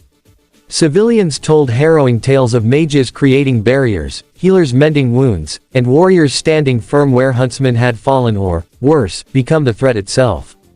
Whispers turned into loud conversations, then into public outrage. Rumors, many substantiated by Jonathan Nicholas's own revelations, spread of huntsmen abusing their power, of cover-ups, and of academies more concerned with prestige than with character. In his office at Beacon, Ozpin watched the news feeds, a profound shame weighing on his ancient soul. The trust he had spent centuries building lay in ruins. It is a shame that people now doubt the very protectors they relied on, he murmured, staring into his mug. And now they turn to these adventurers, but who am I to judge? The evidence is before us. Glinda Goodwitch stood beside him, her usual stern demeanor replaced by one of grim realization. He was right, Ozpin. This all started with the bullying. John's suffering festered into a poison that consumed Young, Blake, Carden, Weiss, and it spread. We failed to see the rot within our own walls. The boy's methods were brutal, but his point was made, General Ironwood stated via hologram, his image flickering. His own forces in Atlas were weakened and disgraced. It seems times are changing, whether we are ready for them or not. Then perhaps, Ozpin said, his voice heavy with reluctant acceptance, it is time we put our faith in a new kind of protector. In Mr. Jonathan Nicholas. If Salem moves, he and his ilk may be our only hope. For those who survived, the personal cost was immeasurable. Ruby Rose stood before 3 graves, her silver eyes dull with grief and guilt. Her team was gone, consumed by a darkness she failed to see or stop. She knew asking for Jonathan's forgiveness was a hollow gesture he would rightfully reject. Instead, she laid down Crescent Rose. She would not be a huntress again. She was not alone. Velvet Scarlatina, haunted by her own inaction and the memory of Jonathan's cold fury, also left Beacon. She chose the path of the adventurer, seeking a cleaner way to make a difference. A quiet exodus began. Students from all 4 academies, disillusioned by the failure of their predecessors, sought out the Adventurers Guild. They traded their uniforms for practical gear, exchanging rigid academy training for the hard, intense, real-world experience of dungeon delves. They learned to harness mana, to fight with spell and sword, finding a purer strength in merit and survival. Even Adam Taurus, humbled and horrified by Blake's demonic end, disbanded the remnants of the White Fang. With a small group of followers seeking redemption, he formed a party called Wild Claw, taking on C-rank and B-rank dungeon missions. It was a hard, humble path, but it was an honest one. Team JNPR, too, was broken. Kira Nikos, her invincible spirit cracked, quietly resigned. The title of Huntress had lost its meaning. She, along with Nora and Ren, decided to live a normal life, finding strength in peace and occasional adventurer work, far from the shadow of the academies. Jonathan Nicholas observed these shifts from a distance with his team. He offered no forgiveness, nor did he seek any. He had spoken his truth with his blade. The choices people made now were their own to live with. He had forced no one, he had merely held up a mirror, and Remnant had finally seen its reflection. Deep within her grim-held lands, Salem felt the seismic shift in the world's balance. The negative energy from the recent chaos was a sweet perfume, but it was the unique signature of one individual that held her attention, the Eclipse user, Jonathan. Her inner circle observed her calculations. Cinder Fall seethed with raw, power-hungry hatred. I don't care what his name is, Ark or Nicholas. I will get stronger, and I will put him in the ground, she vowed, her grim arm clenching. Cool it, Cinder, Mercury said, though a note of caution had entered his own voice. The weakling's gone. He's playing with powers we don't understand. I agree, Emerald added, her illusions feeling fragile in the face of such pure, dualistic power. It's not just light or dark. It's both. Together. But Cinder was beyond reason, consumed by the need to possess that power for herself. Salem finally spoke, her voice cutting through the tension. The Atlas military is weakened. Vale is leaderless and its people are afraid. Their faith is broken. A cruel smile touched her lips. The time for observation is over. I am commencing the next phase. All eyes turned to her. We will launch a full-scale assault on the city of Vale and Beacon Academy. A wave of dark anticipation washed over her followers. Dr. Arthur Watts stepped forward. My new designs are ready. Spider drones and advanced androids, far superior to Atlas's simplistic knights. They await your command. Tyrion giggled maniacally. Oh, I will relish their screams. I will bathe in their blood. Then let us begin, Salem commanded, her red eyes burning with ancient malice. The fall of Vale will be the first note in this world's final symphony. Her followers gathered, ready to unleash a storm the fractured kingdoms were utterly unprepared for. Chapter 16. The Battle of Beacon Academy. Some time had passed since the Vital Festival's cancellation, a silence that was abruptly shattered by the roar of engines and the screech of Grim. An armada of unknown, advanced machines, spider-like drones and sleek androids designed by Arthur Watts, descended upon Vale, accompanied by a new, more aggressive wave of Grim. The few elite huntsmen still in the city rallied, but they were quickly overwhelmed, their faith shattered and their numbers depleted. Just as hope seemed lost, a new force answered the call.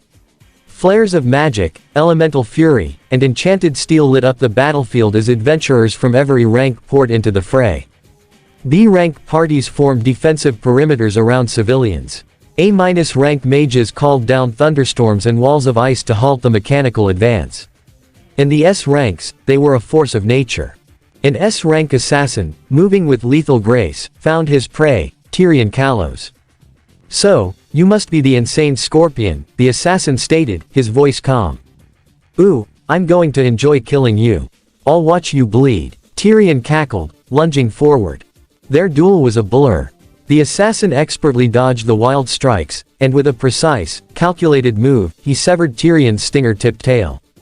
You damn bastard, you took my tail, I'll kill you, Tyrion screamed, descending into a psychotic frenzy, his attacks growing wilder and more desperate. Your attacks are too sloppy, the assassin remarked coolly. In the next blink of an eye, his blade found its mark. Tyrion collapsed, his maniacal laughter finally silenced. Next time, try not to let your anger consume you. Elsewhere, strength-based adventurers tore through the robotic infantry while healers tended to the wounded. Cinder Fall, a vortex of power-hungry rage, tried to use her grim parasite to steal the magic of the adventurers. But an S-rank hunter, a woman with hands like iron, grabbed the grim part of her arm and ripped it clean off before delivering a brutal beating. Cinder snarled, spitting blood. You think you're all better than me? I will kill every last one of you. Her threat ended as Maria's Eclipse enchanted blade flashed, cleanly severing her head. The red-haired knight then turned her fierce gaze to Emerald and Mercury. You two served that monster. Do you truly not care about the innocent lives lost? Emerald looked at Cinder's lifeless body, then at the destruction around her. A lifetime of manipulation and fear crumbled in that moment. She met Mercury's eyes, and saw the same doubt. In silent agreement, they turned on their former allies. Emerald used her illusions to disorient Arthur Watts, allowing other adventurers to destroy his control terminal. The entire robotic army shuddered and deactivated, collapsing into inert metal. S-rank teams then focused their combined magic on the largest Grim, including a herd of Goliaths, reducing them to ash. The battle seemed to be turning when a deafening roar echoed from the mountains. The Grim Dragon emerged, soaring over the battlefield and spawning new pools of black ooze that bubbled with fresh monsters. Before the new wave could fully form, a colossal magic circle, blazing with the combined power of light and darkness, ignited over the city. Eclipse magic poured down, purifying the grim pools. Where black ooze once festered, now only damp earth remained. The dragon Grim shrieked in fury and dove toward the source of the power, Jonathan Nicholas. It never reached him. Jonathan moved, the eclipse blade a single, blinding arc of energy. The mighty dragon was cleaved in two, its body beginning to dissipate before it even hit the ground. As more Grimm charged, Jonathan didn't attack. He raised his hand, and another magic circle formed. A wave of soft, warm light washed over the creatures. To the astonishment of every huntsman and citizen watching, the Beowulfs, or Sai, and Nevermores didn't dissolve, they changed. Their black flesh receded, their bone plating softened, and their red eyes cleared. They were left as confused but ordinary wolves, bears, and birds, which quickly fled into the wild. In her remote keep, Salem felt the surge of this impossible power. She watched through a Grimm's eyes as her creations were not destroyed, but healed. "So that is the boy," she whispered, her ancient composure cracking for the first time in centuries. "He can reverse the curse." A nearby huntsman lunged at her. She killed him with an absent flick of her wrist, her attention wholly consumed by the screen. "Then I will deal with him myself." She arrived on the battlefield in a wave of oppressive darkness, her presence causing the very air to grow cold. She found Jonathan Nicholas waiting for her, his Eclipse blade calm in his hand. "So, you must be Salem," Jonathan said, his voice steady. "Yes. And you are the boy who wields light and darkness as one," she replied, her voice a low hum of ancient power. She looked around at her shattered forces, her plan in ruins. She then did something utterly unexpected. The fury drained from her face, replaced by a profound, weary resignation. "If you wish to fight me," she said, her voice barely a whisper, "I have one final request." Jonathan watched her, his guard still up but his curiosity piqued. "And what would that be?" Salem met his gaze, her red eyes filled with a millennia of agony. "Kill me." Jonathan Nicholas stood frozen, completely stunned. The immortal queen of the Grimm, the source of all darkness, was asking for death. Chapter 16, The Battle of Beacon Academy. Some time had passed since the Vital Festival's cancellation, a silence that was abruptly shattered by the roar of engines and the screech of Grimm. An armada of unknown, advanced machines, spider-like drones and sleek androids designed by Arthur Watts, descended upon Vale, accompanied by a new, more aggressive wave of Grimm. The few elite huntsmen still in the city rallied, but they were quickly overwhelmed, their faith shattered and their numbers depleted. Just as hope seemed lost, a new force answered the call. Flares of magic, elemental fury, and enchanted steel lit up the battlefield as adventurers from every rank poured into the fray. B-rank parties formed defensive perimeters around civilians. A-rank mages called down thunderstorms and walls of ice to halt the mechanical advance. In the S-ranks, they were a force of nature. An S-rank assassin, moving with lethal grace, found his prey, Tyrion Kalos. "So, you must be the insane scorpion," the assassin stated, his voice calm. "Ooh, I'm going to enjoy killing you. I'll watch you bleed," Tyrion cackled, lunging forward. Their duel was a blur. The assassin expertly dodged the wild strikes, and with a precise, calculated move, he severed Tyrion's stinger-tipped tail. "You damn bastard. You took my tail. I'll kill you," Tyrion screamed, descending into a psychotic frenzy, his attacks growing wilder and more desperate. "Your attacks are too sloppy," the assassin remarked coolly. In the next blink of an eye, his blade found its mark. Tyrion collapsed, his maniacal laughter finally silenced. "Next time, try not to let your anger consume you." Elsewhere, strength-based adventurers tore through the robotic infantry while healers tended to the wounded. Cinder Fall, a vortex of power-hungry rage, tried to use her grim parasite to steal the magic of the adventurers. But an S-rank hunter, a woman with hands like iron, grabbed the grim part of her arm and ripped it clean off before delivering a brutal beating. Cinder snarled, spitting blood. "You think you're all better than me?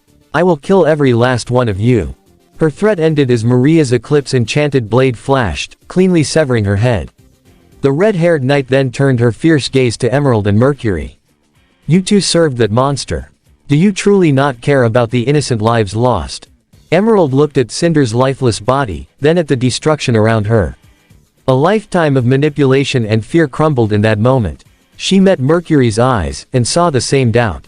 In silent agreement, they turned on their former allies. Emerald used her illusions to disorient Arthur Watts, allowing other adventurers to destroy his control terminal. The entire robotic army shuddered and deactivated, collapsing into inert metal.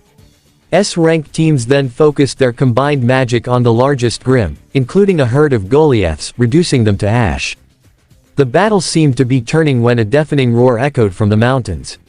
The grim dragon emerged, soaring over the battlefield and spawning new pools of black ooze that bubbled with fresh monsters. Before the new wave could fully form, a colossal magic circle, blazing with the combined power of light and darkness, ignited over the city. Eclipse magic poured down, purifying the grim pools. Where black ooze once festered, now only damp earth remained. The dragon Grim shrieked in fury and dove toward the source of the power, Jonathan Nicholas. It never reached him. Jonathan moved, the eclipse blade a single, blinding arc of energy. The mighty dragon was cleaved in two, its body beginning to dissipate before it even hit the ground. As more Grim charged, Jonathan didn't attack. He raised his hand, and another magic circle formed. A wave of soft, warm light washed over the creatures. To the astonishment of every huntsman and citizen watching, the Beowulfs, or Sai, and Nevermores didn't dissolve, they changed. Their black flesh receded, their bone plating softened, and their red eyes cleared. They were left as confused but ordinary wolves, bears, and birds, which quickly fled into the wild. In her remote keep, Salem felt the surge of this impossible power. She watched through a Grim's eyes as her creations were not destroyed, but healed. So that is the boy, she whispered, her ancient composure cracking for the first time in centuries. He can reverse the curse. A nearby huntsman lunged at her, she killed him with an absent flick of her wrist, her attention wholly consumed by the screen. Then I will deal with him myself. She arrived on the battlefield in a wave of oppressive darkness, her presence causing the very air to grow cold. She found Jonathan Nicholas waiting for her, his eclipse blade calm in his hand. So, you must be Salem, Jonathan said, his voice steady. Yes. And you are the boy who wields light and darkness as one, she replied, her voice a low hum of ancient power. She looked around at her shattered forces, her plan in ruins. She then did something utterly unexpected. The fury drained from her face, replaced by a profound, weary resignation. If you wish to fight me, she said, her voice barely a whisper, I have one final request. Jonathan watched her, his guard still up but his curiosity piqued. And what would that be? Salem met his gaze, her red eyes filled with a millennia of agony. Kill me. Jonathan Nicholas stood frozen, completely stunned. The immortal queen of the Grim, the source of all darkness, was asking for death. Chapter 17. Jonathan Nicholas vs. Salem. The Battle of Beacon raged in the background, a cacophony of gunfire, clashing steel, and grim roars. Yet, in the eye of the storm, a profound silence fell between Jonathan Nicholas and Salem. Time seemed to stretch into infinity as their powers flared. Jonathan was a nexus of opposing forces, light and dark magic swirling around him in a balanced tempest. Salem emanated an ancient, corrosive aura of pure destruction. They stood as living embodiments of two solutions to a broken world, one seeking to heal, the other to scour it clean. Salem made the first move, summoning a blade of solidified grim energy. Jonathan met it with the Eclipse blade. The shockwave of their collision shattered the windows of nearby buildings. Their battle became a blur of motion. Jonathan struck with relentless speed, but Salem's immortal body regenerated faster than he could inflict lasting damage. They moved across the battlefield, then beyond it, from the ruins of Beacon to the streets of Vale, across the Emerald Forest, their passage leaving trails of disturbed earth and purified Grim. Grim tried to intervene, swarming Jonathan. He didn't fight them, he simply raised a hand, and waves of warm, cleansing light radiated from him. Beowulfs reverted to wolves, Nevermores to large birds, their red eyes clearing into those of normal animals before they fled in confusion.